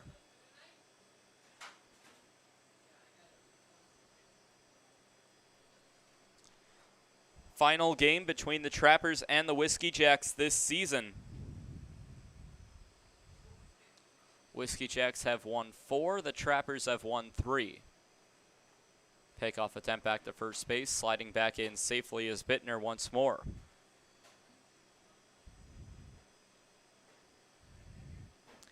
This 3-game series here from Kraft Field, the only series between the Trappers and Whiskey Jacks in Grand Forks. 1-1, a pickoff attempt rolls away from Strong, comes out to get it. Bittner decides to stay at first base and keep it safe.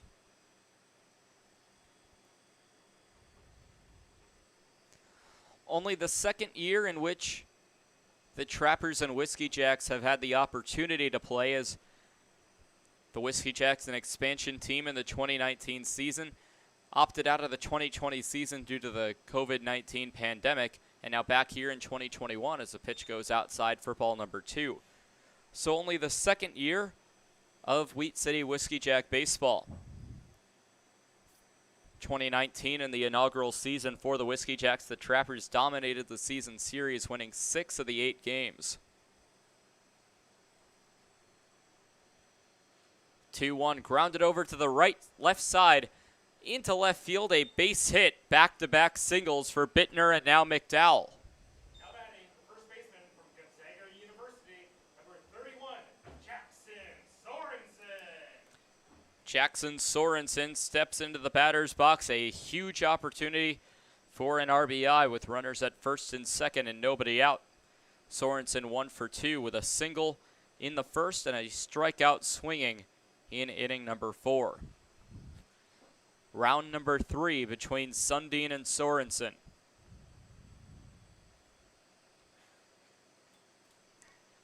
First pitch from Sundin will catch the strike zone on what looked to be a slider, heading towards the outside part of the plate for strike 1.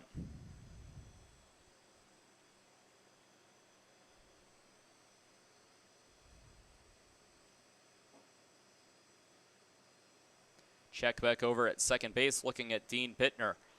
Pitch from Sundin, ground ball, foul, heading towards the Wheat City dugout. No balls and 2 strikes. Sorensen going to have to protect with 2 strikes.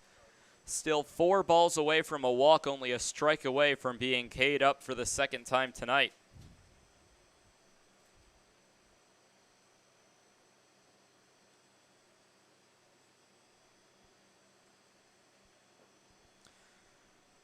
Following today's game, the 3-day break for the All-Star break as the pitch goes high and inside for ball 1. Then the Whiskey Jacks return here to Kraft Field for a 3-game series with the Badlands Big Six, including a doubleheader on July 22nd. The Trappers, meanwhile, will have to take their longest bus ride of the season out of Pierre to go to Butte, Montana, about 10 to 10 and a half hours on that bus together. 1-2. High fly ball to center field. Underneath that one's going to be Andrew Kim, but reaching up to make the catch, Cole Yancey. Neither Bitten nor McDowell decided to take off for the next base, as it's just a long fly out to left field for Jackson Sorensen for the first out of the inning.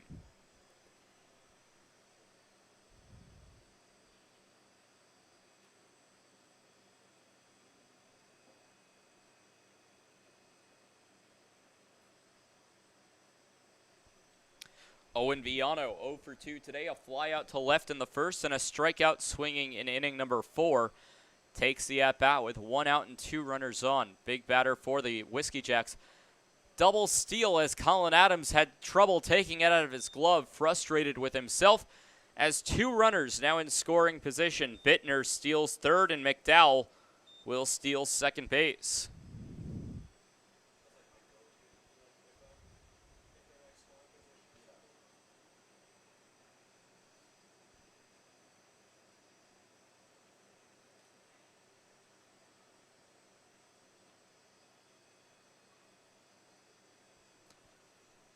1-0 pitch will miss inside for ball number 2.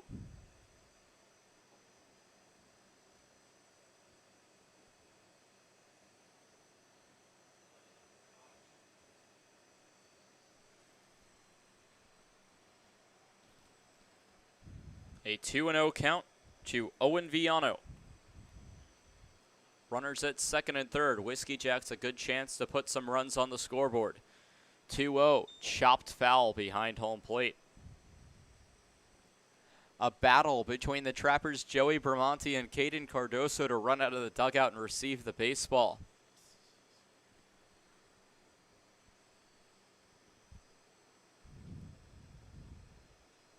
Two-one. Viano steps back into the right-handed batter's box against the left-handed arm in Sundin. 2-1 on the way. High pop fly, foul territory, well out of play as the count will go even to 2 balls and 2 strikes. Sundin, the Florida native, maybe in his final inning as now there is some action in the Trappers' pen.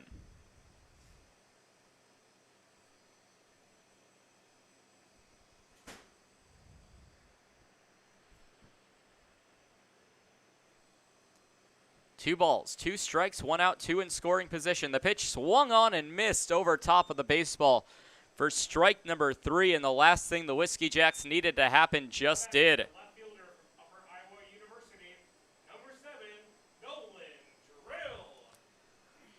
So it will be up to Nolan Drill, 0 for 2 today. A ground out to short in the second inning and a strikeout looking in the 5th. Needs a base hit or something of that sort to drive in Bittner and McDowell from third and second respectively. First pitch from Sundin fouled back into the screen over top of the submerged press box for strike 1.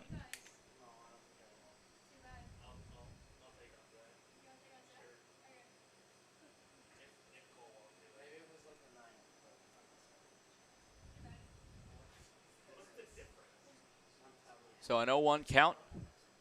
Trappers leading the runs column 5-1, the hits column 9-4. No errors committed by either team. 0-1 check swing. An appeal down. Tristan Jones, the field umpire, said yes, he did. And now some barking from the fans up top. And 0-2.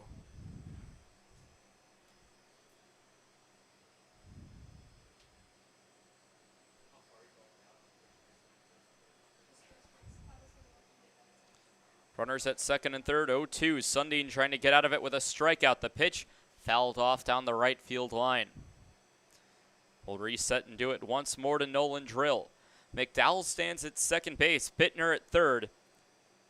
Back-to-back singles to lead off the inning. Since then, Sorensen flew out to the left fielder Cole Yancey, and Viano struck out swinging. That brought up Nolan Drill with 2 on and 2 out. Pitch from Sundin misses high. A ball and 2 strikes. The one thing that does help the Whiskey Jacks is that with 2 outs, any contact will have the runners going. So even if it is a routine ground ball to the shortstop or second baseman, if they make an error on the throw to first, 2 runs are still likely going to score because they're already going. 1-2 on the way. Called strike number 3, and Drill will have to take the walk back to the dugout. Whiskey Jacks will have to wait at least 1 more inning to put some runs on the scoreboard. Strikeout number 8 of the ballgame for Brant Sundin. No runs, 2 base hits for the Whiskey Jacks, no errors, and 2 runners left on base. We're through 2/3 of this ballgame, 5-1 Pierre. Top of the 7th coming up with the top of the Trappers order.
Blake Kaplan returns to the mound for his second inning of work after allowing a run in the top of the sixth.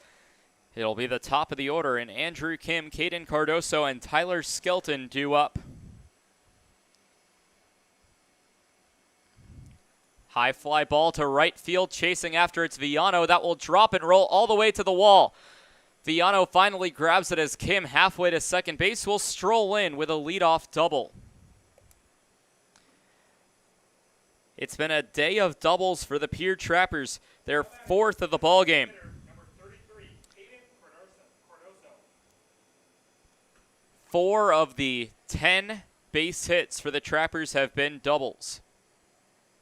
As it brings up the 1 for 3, Caden Cardoso, strikeout looking in the first, single in the third, and a fly out to center field in the fifth. Steps out of the batter's box, waiting for Blake Kaplan. Kaplan came in for relief of Matthew Dahlquist. At the top of the sixth inning, a foul bunt for strike number 1, trying to get Kim to third base with 1 out. Matt Dahlquist, the last pitcher for the Wheat City Whiskey Jacks, went 2 innings, allowed 2 hits, no runs, no walks, no strikeouts.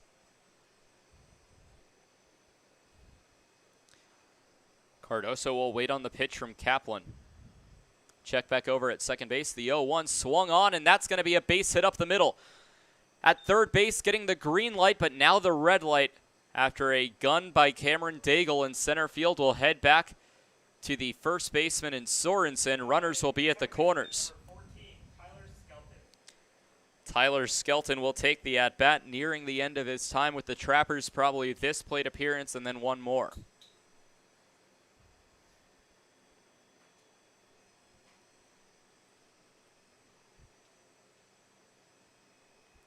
Has a chance for some RBIs with runners at the corners and nobody out. Cardoso at first, Kim at third.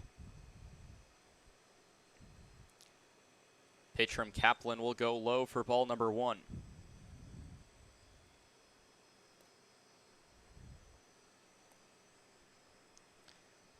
Colin Adams stands on deck. 1-0. High fly ball to deep right field. Back goes Viano at the warning track. Will reach up and make the catch. Kim tags from third and heads home for the sacrifice fly to deep right field. An RBI for Tyler Skelton. Now batting the catcher, number 30, Colin Adams.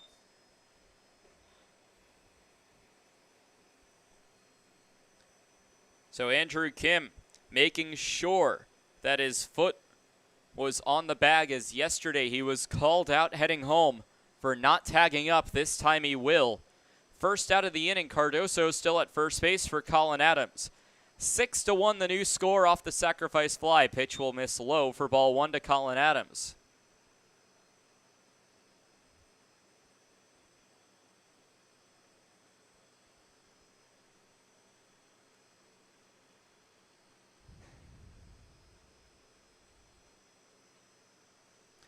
The 1-0 on a running Cardoso will slide into second base. Didn't realize that the pitch had gotten away. It'll be a stolen base for Cardoso. And if Cardoso had seen the ball get away, may have taken off for third. But instead will stand in scoring position with a 2-0 count to Colin Adams.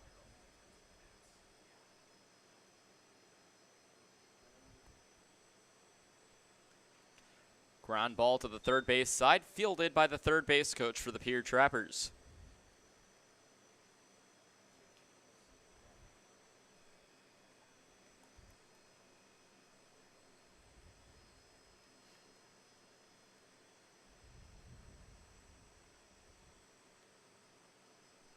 Time called,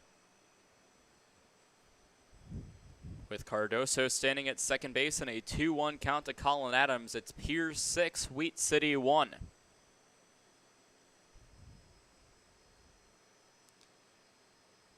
Two-1 called a strike at the top of the zone, right at the letters.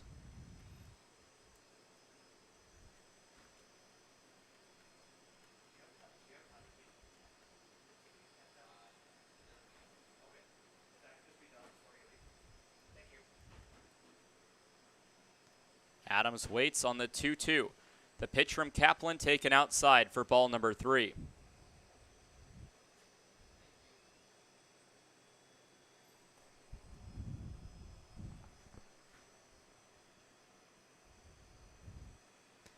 Still 6-1. Trappers have now scored in back-to-back innings. One here in the 7th and one in the 6th. Payoff pitch. Ground ball will get through the left side. Rounding third base, getting the red light from Coach Jamie, the third base coach. It's the third base hit of the inning and the first hit of the ball game for Colin Adams. Number 35, Nick Strong. Strong will become the new batter. Every single time he's had a plate appearance, he has later come around to score that inning. And that could spell bad news for the Whiskey Jacks with 2 runners on with 1 out if history repeats itself. Strong walked in the 2nd, came around to score, doubled in the 3rd, came around to score, and singled in the 6th, came around to score. Has scored 3 of the Trappers' 6 runs himself. First pitch to Strong, going to be called a strike at the knees.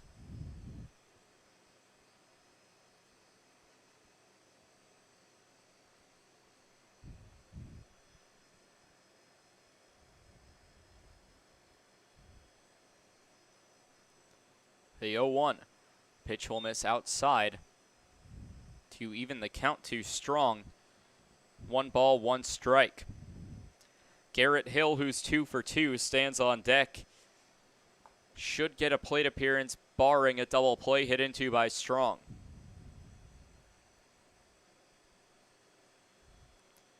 The 1-1 on the way. Called a strike on the outside part of the plate. Strong wincing at the strike call. As the count runs, 1 ball, 2 strikes, 1 out. Adams at first, Cardoso at third with 1 away in the inning. Blake Kaplan on the mound for the Whiskey Jacks. 1-2, fouled back into the screen, and we'll do the 1-2 once more.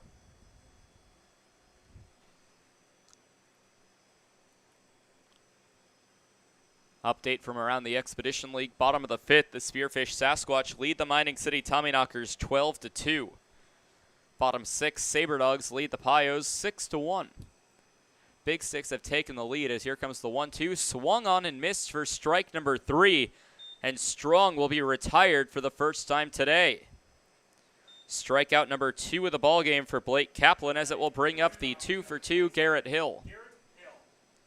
Hill singled in the 2nd, doubled in the 3rd, and walked in the 6th. Top of the 6th inning as the Big Sticks have taken a 7-6 lead over the Canyon County Spuds.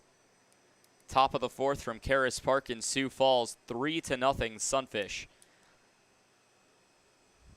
0-0 fouled back by Hill for strike 1. And finally from Duncan Field in Hastings, Nebraska, bottom of the 1st, scoreless ball game between the Horseheads and the Sodbusters.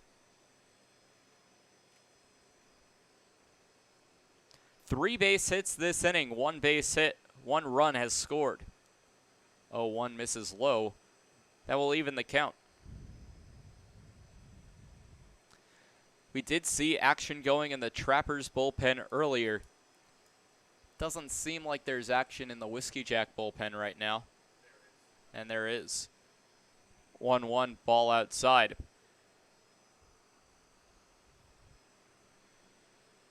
With Sundin, the former Trappers pitcher, or the current Trappers pitcher, going 6 innings, you would almost expect him to be relieved for in his longest start of the year, with action previously going in the Trappers' pen when we head to the bottom of the 7th. 2-1, ground ball over to third base. That will get through for a base hit number 4, as it will drive in Caden Cardoso. Makes it a 7-1 ball game in favor of Pierre.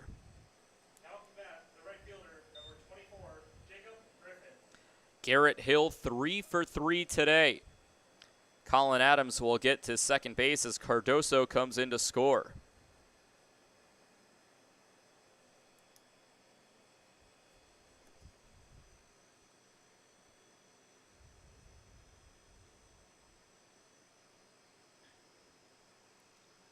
Oh, 0-0 will turn into an 0-1. As Jacob Griffin swings and misses on the first offering. Griffin 0 for 3 today with a pop out. Ground out to first, then a ground out to short. Calls for time and gets it.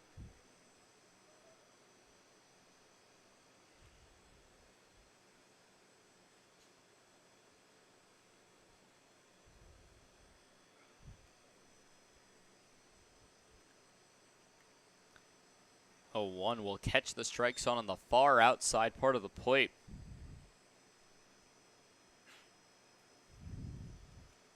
This count will run to no balls and 2 strikes. 2 away in the inning. Kaplan a strike away from getting out of it. 0-2. Ripped into right field. That will drop for a base fielded by Viano. Trappers play station to station as it will load the bases. Hit number 5 of the inning. So Jacob Griffin will get his first base hit of the ballgame. Garrett Hill gets to second base. Adams to third will load up the bases for the 1-for-2 Brendan Perez.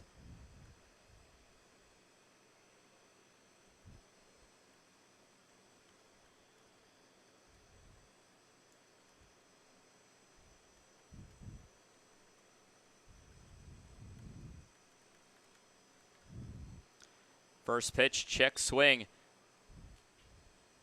Called a strike as the pitch drops low. Nothing doing on the base paths.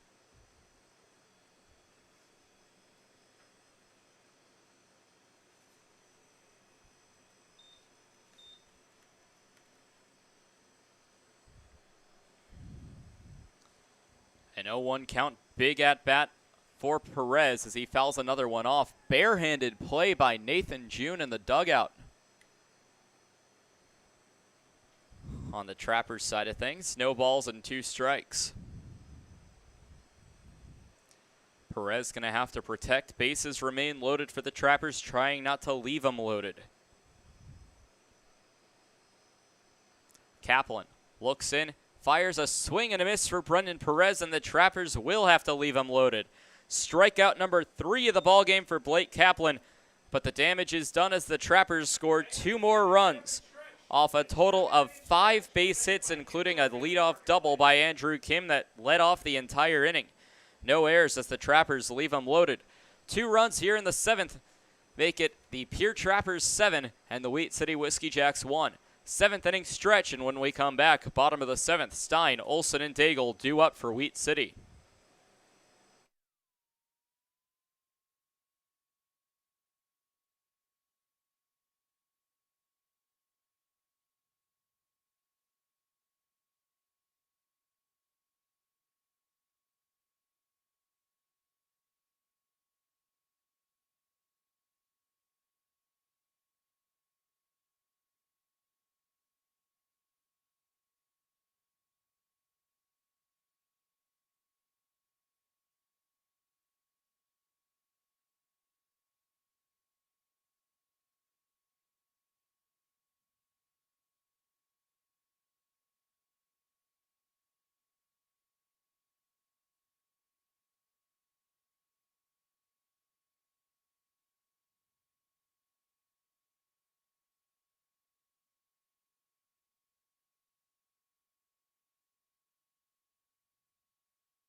Stein will lead things off here in the bottom of the 7th inning. Returning to the mound is somewhat of a surprise move is Brant Sundin as the first pitch will go high for ball number 1. Seemed to struggle with control in the 5th inning. Came back for the 6th, let up 2 base hits, let 2 runners get into scoring position, but nothing on the scoreboard for the Whiskey Jacks is enough for Monterio May to throw him out there for the bottom of the 7th. Pitch runs inside 2-0.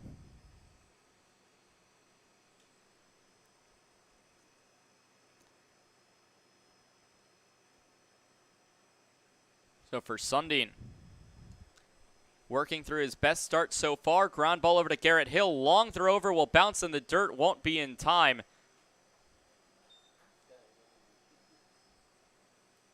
A really tough play for Garrett Hill, as that one will be ruled a base hit. Number 16, Garrett Olson. So Stein gets his first base hit of the day, as it will bring up the 0 for 1 Garrett Olson. Struck out swinging and walked.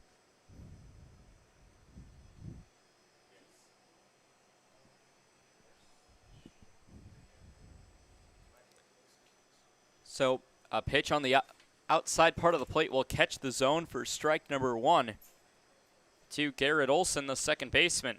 Cameron Daigle also stands on deck, as it was the 7, 8, 9 part of the batting order due up here in the bottom of the 7th inning.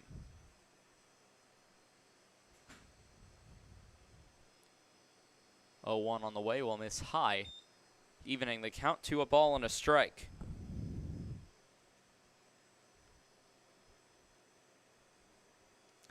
Really good game going on right now in Dickinson, North Dakota.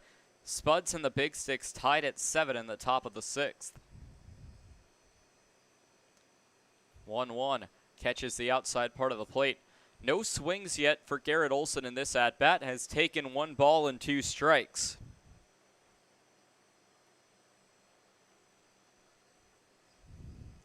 Trying to get a run across here in the 7th to start a rally. They're down by 6. 1-2.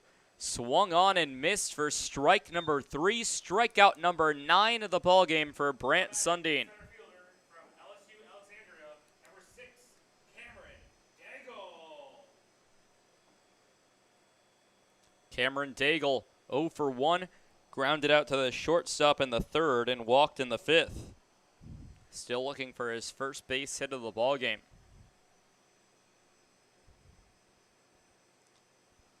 First pitch to Daigle will catch a strike right at the letters where it says Whiskey Jacks on the front of the uniforms for strike number 1. Daigle batting .159 on the season after his ground out in the 3rd. An 0-1 pitch from Sundin. Breaking ball will catch the outside part of the plate for strike number 2. No balls, 2 strikes, 1 out runner at first in Rhett Stein. On deck is Ethan Sitzman, who's 0 for 2.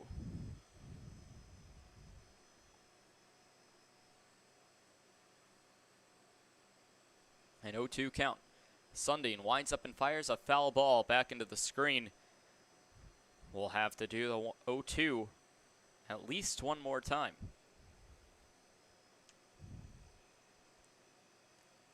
Seven to 1, Pierre leading in the bottom of the 7th inning. Whiskey Jacks need to start a rally here. They have the 7th, 8th, and 9th to do so. It's the 0-2. High fly ball to right field, hooking foul and out of play into the Whiskey Jack dugout. Bullpen.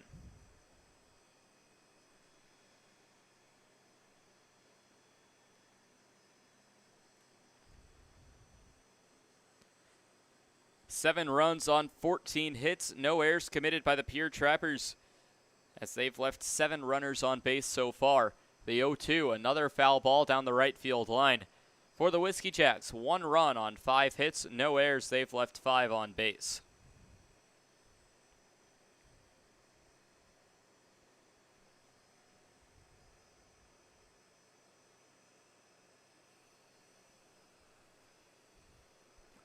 So an 0-2, Sundin kicks and fires on a fly ball to center field, chasing after it's Kim, but it will drop in front and get past Andrew Kim.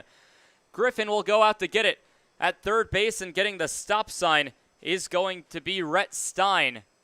A mistake for Kim as it got past. Now batting, the shortstop from Whitman College, number 11, Ethan Sitzman. So rule it a single with an error on the center fielder and Andrew Kim.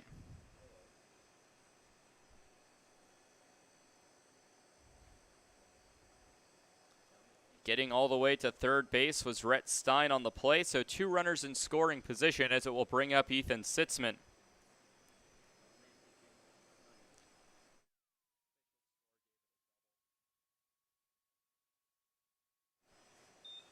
A called strike, and overturning that call as the official scorer has ruled that play a double for Cameron Daigle.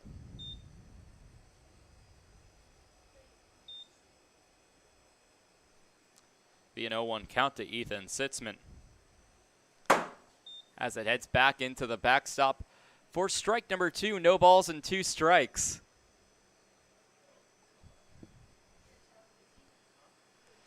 To Ethan Sitzman.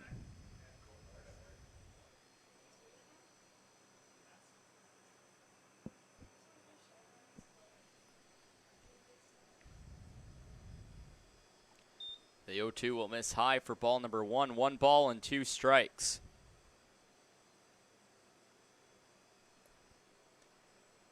Sitzman still looking for his first base hit. Walked in the first, grounded out to the shortstop in the third, and reached on a fielder's choice in the fifth. 1-2 on the way. High fly ball to deep right field. Griffin chases back. It should be deep enough for the sacrifice fly. As tagging up and heading home is Rhett Stein. It's now a 7-2 ball game on the sac fly to right field. Now batting the third baseman from Mesa Community College, number 25, Dean Bittner. Dean Bittner comes in to score. Dean Bittner comes up to the plate as Rhett Stein came in to score off the sacrifice fly.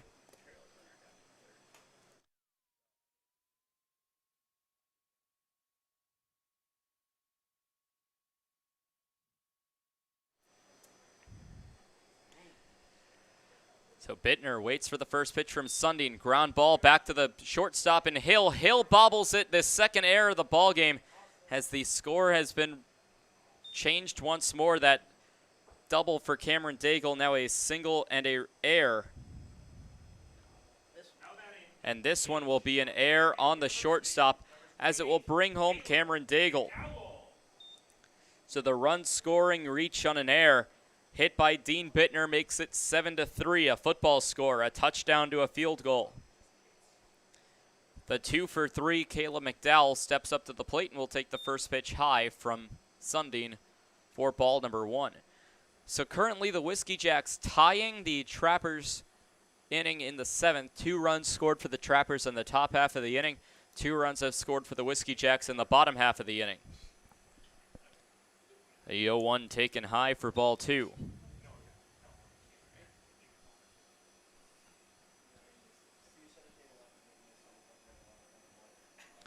So 2 errors this inning on the Trappers. 1 on Kim and 1 on Hill. 2-0 will catch the outside part of the plate for strike number 1. On a play to Dean Bittner that could have been an inning-ending play and would have left the score at 7-2. Instead, the inning continues and gets the 2-for-3 McDowell in at-bat. Pair of singles and a strikeout swinging. 2-1, chopped foul over to the third base side. Fielded by the Whiskey Jacks third base coach and passed straight back to Sundin.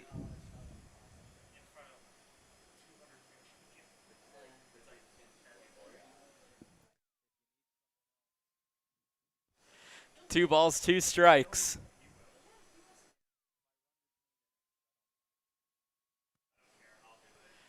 Two outside for ball number 3 as the count will run full.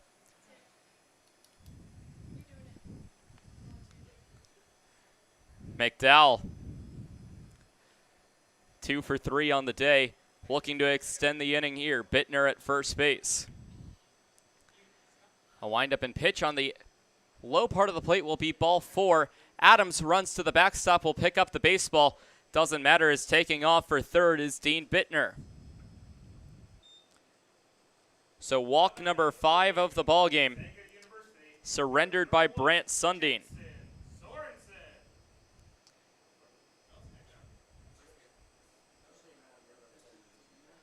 And now a mound visit as Nolan Summerfield comes out to talk to Brant Sundin. There is action going in the Trappers bullpen. Summerfield not the one to pull pitchers, as that's left up to the job of the manager in Monterio May. Runners will be at the corners for Jackson Sorensen, who's 1 for 3.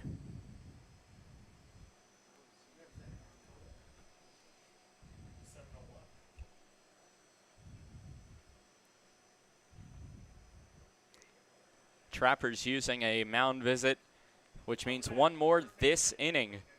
Brant Sundin would have to be pulled from the ballgame.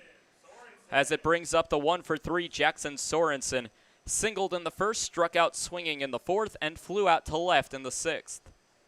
Whiskey Jacks looking for a comeback here in the bottom of the seventh. They'll wind up and pitch on the inside part of the plate for strike number 1.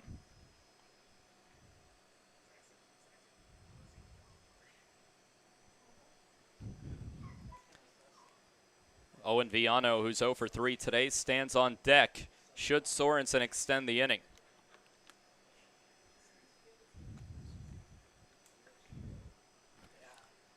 The 0-1 outside will even the count to 1 ball and 1 strike.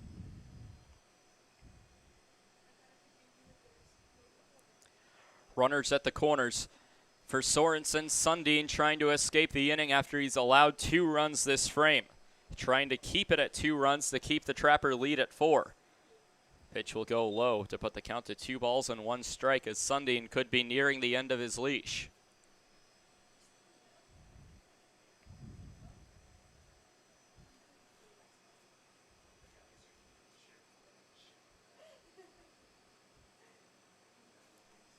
Two balls, 1 strike to the Whiskey Jack first baseman. The pitch from Sundin swung on and hit to left field in foul territory. Perez giving chase as it will land in the bullpen.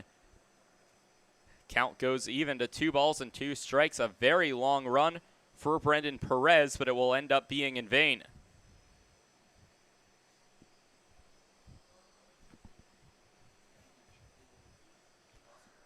A 2-2 count. When we head to the top of the 8th inning, it will be Cole Yancey, Andrew Kim, and Caden Cardoso due up.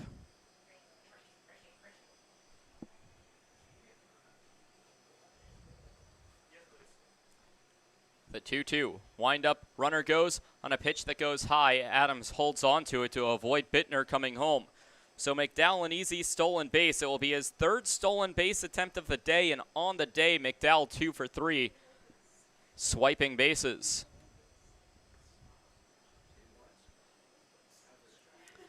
Payoff pitch with 2 outs. Runners should be going on a full count with 2 away. They'll wind up and pitch. A ground ball over to first base. Strong will pick it up, step on first base himself in time for the out. 2 runs score for the Whiskey Jacks. It's now 7-3 as we head to the top of the 8th.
Cole Yancey steps in as it's a miracle that I stepped in time for the top of the 8th inning. As a bit of fun between innings.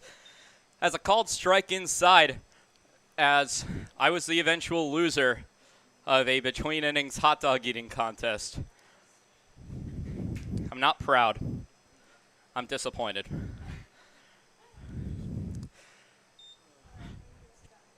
Ball 1 will go high and outside. In all fairness, I did not watch the Coney Island hot dog eating contest, so I didn't have a chance to take tips from Joey Chestnut. 1-1. Pitch swung on and missed for strike number 2. Cole Yancey today 1 for 3 with a pair of strikeouts and a single.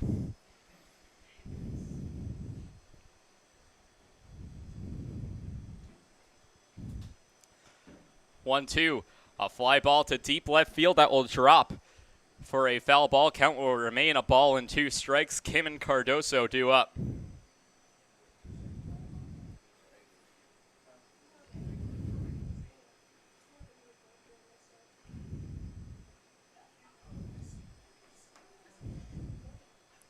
So a 1-2 count. It's Yancey, Kim, and Cardoso due up as a pitch will go high for ball number 2.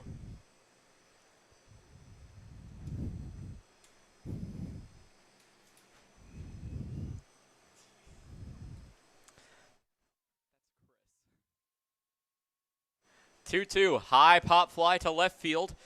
Bittner and Drill chasing after it, but it will actually be Sitzman reaching up and making the catch, taking the ball away from both fielders on the left side of the infield.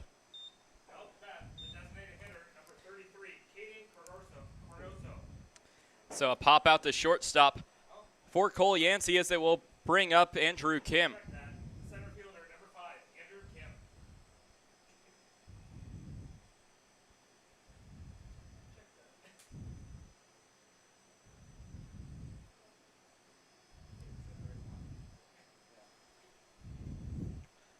A 0-0 pitch on the outside part of the plate, a called strike.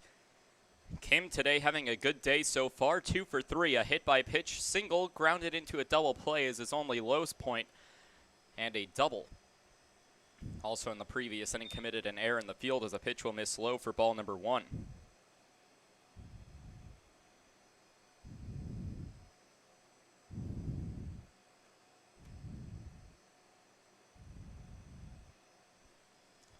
One will go inside.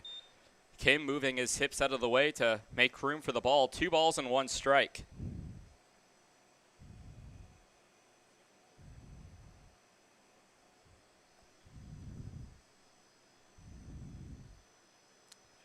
2-1, back up the middle. A comebacker will be speared by the pitcher in time for the out.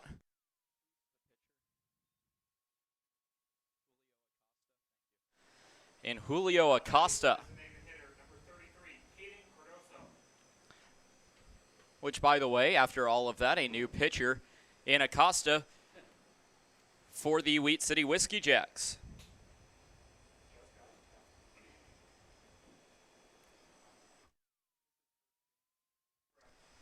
In his debut for the Whiskey Jacks, will take a comebacker from Andrew Kim, a 1-3 ground out for the second out of the inning.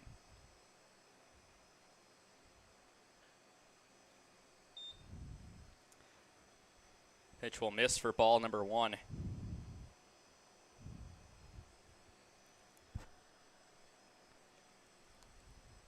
Seven to 3, the current score in favor of the Trappers as a pitch fouled off for strike number 1.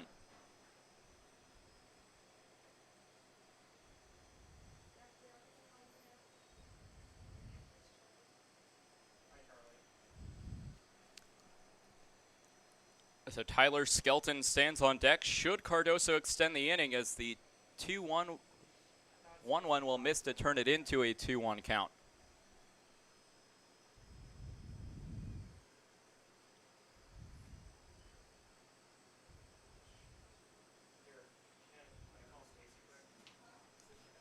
Two-one pitch from Acosta. Back up the middle for a base hit for Caden Cardoso. He's 3 for 5 on the day as he pulls in with a 2-out single, trying to start a 2-out rally for the Trappers here in the top of the 8th. They currently lead by 4, but would certainly like to make this a quote-unquote 2-possession ball game and stop a grand slam from tying it.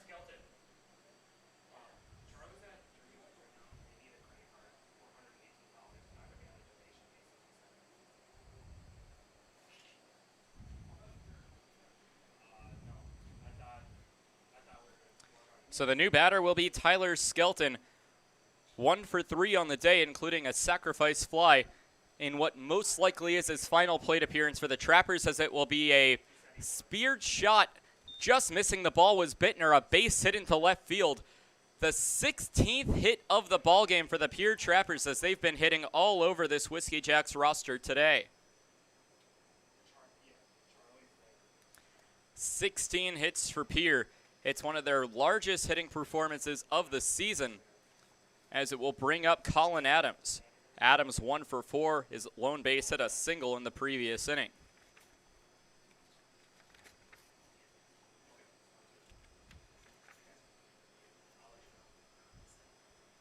Adams will wait on the first pitch from Acosta. After back-to-back base hits, first pitch will miss low for ball number 1.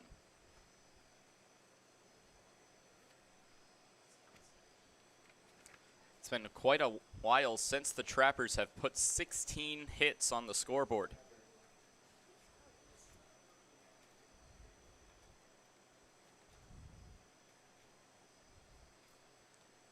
"1-0 will be called a strike and put the count to 1 ball and 1 strike.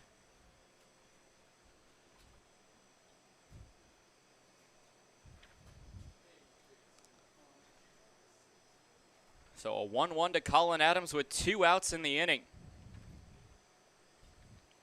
Waits on the pitch from Acosta, swung on and missed on a pitch in the dirt. Will put the count to 1 ball and 2 strikes.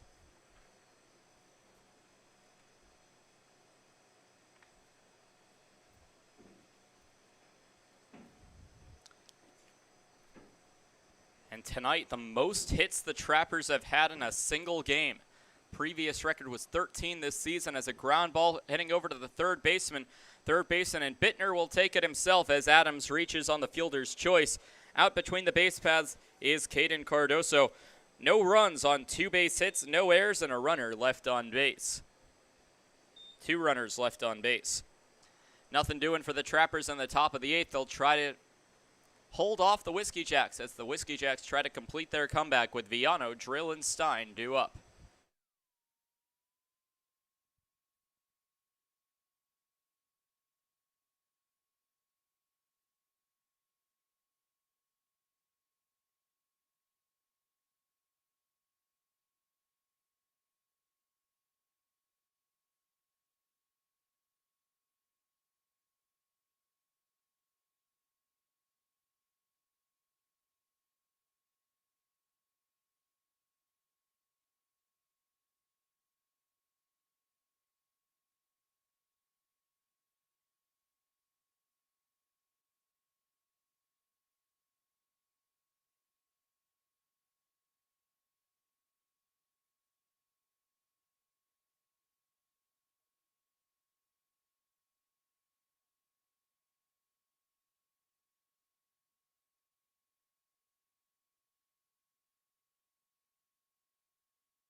Back for the bottom half of the 8th inning, as a pitching change for the first time today for the Pierre Trappers, as it will bring up Owen Viano, Nolan Drill, and Rhett Stein, the right fielder, left fielder, and catcher, due up in the bottom half of the 8th.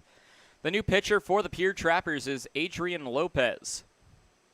Lopez out of Menlo College playing for the Oaks, a high fly ball on the first pitch. Heading to right field for Griffin and Kim. It will be Kim taking over to make the catch for the out. So Viano leads off the inning with a fly out to center field as it will bring up Nolan Drill.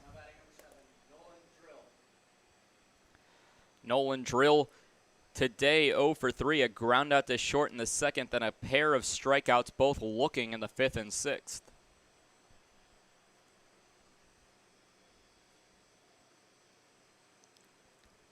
Oh, goes high for ball 1. Adrian Lopez in his 9th game of the season. In just his 3rd appearance in relief, has a 1-3 record with a 6.63 ERA. In 38 innings pitched, has allowed 40 hits, 27 strikeouts, and 33 walks as a pitch will miss low for ball 2.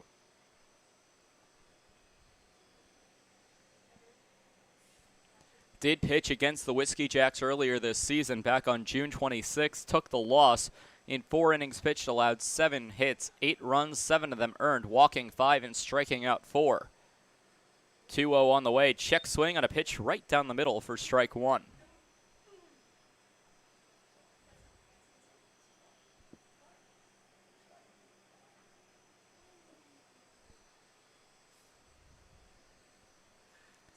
Two-one wind up and pitch on the inside part of the plate for strike number 2. 2 balls and 2 strikes.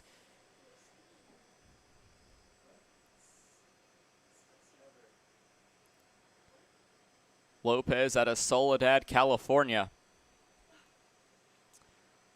Fires the 2-2 on a ground ball. Should be a routine ground out as Hill fires onto first base in time for the 6-3 ground out. 2 away, nobody on, will bring up Rhett Stein. Batting next, number 22, Rhett Stein.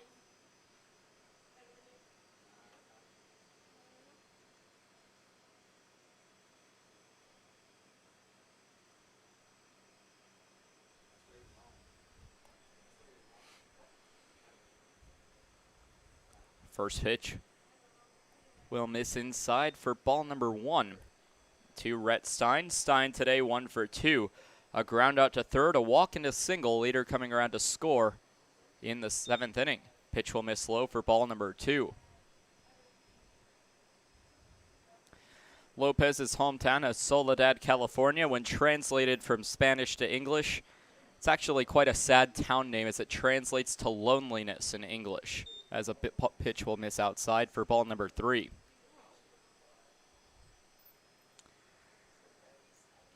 And I guess it's a metaphor for Lopez as he's alone on the mound, having to get through this inning and get 3 outs every single frame. Of course, he has a team to back up, but when you're on that bump as a pitch will miss for ball 3, surrounded by grass, the mound can sometimes be a lonely place. 3-1 will miss low and outside for ball number 4 as Stein will take the free pass over to first.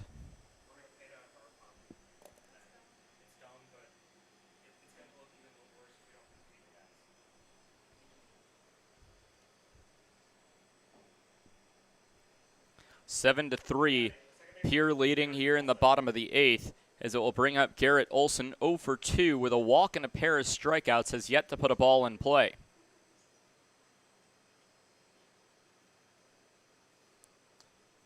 Waits, kicks, and fires on a pitch that will run inside and hit Garrett Olson in the back. Throws the bat back towards the dugout. So a walk to Stein and now a hit by pitch to Olson will bring up Cameron Daigle. Now batting, the center fielder from LSU Alexandria, number 6, Cameron Daigle. Daigle today is 1 for 2. Grounded out to the shortstop in the 3rd. Walked in the 5th. Singled in the 7th inning. Later coming around that same plate at second base off an error by the center fielder in Andrew Kim.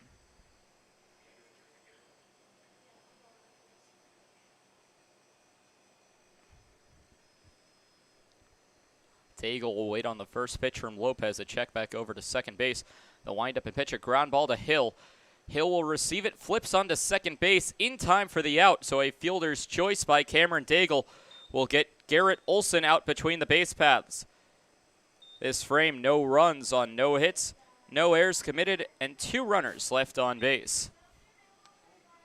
Top of the ninth coming up with Strong, Hill, and Griffin due up.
We've made it to inning number 9 as Nick Strong will lead things off. Whiskey Jacks and more importantly Julio Acosta, the current pitcher, on the mound, going to try to hold the Trappers' lead at 4 to keep it as little as a comeback as possible. So the Whiskey Jacks are able to mount a comeback in the bottom of the ninth. First pitch to Strong from Acosta will miss for ball 1. Acosta came in for relief of Blake Kaplan. Kaplan did not have his best day on the mound. 2 innings pitched, allowed 6 hits, 3 runs, 1 walk, and 3 strikeouts as another pitch will miss for ball 2. Bottom of the ninth coming up with the top of the order in Sitzman, Bittner, and McDowell due up for the Whiskey Jacks. Fly ball to right field. Viano, after it, will come in, reach up, and make the catch for the first out of the inning. So Strong will likely end his day with a 2 for 4, as it will bring up Garrett Hill. 3 for 3 on the day, looking to extend his line. Hill's batting average has jumped up to .320 on the season.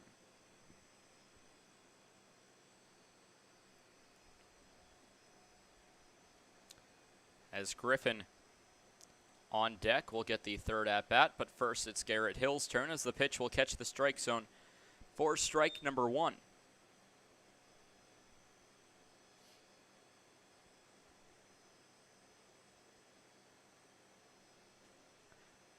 Hill, the shortstop, has made a couple of good plays defensively as the 0-1 will miss low. 1 ball and 1 strike.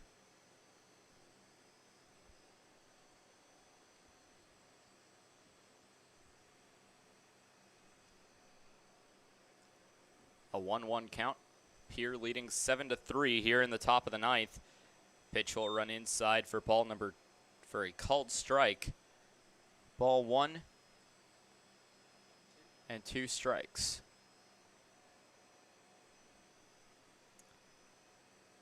One away here, nobody on. Trappers lead 7-3. They lead the hits column 16-6 as a pop-up in foul territory will head well out of play.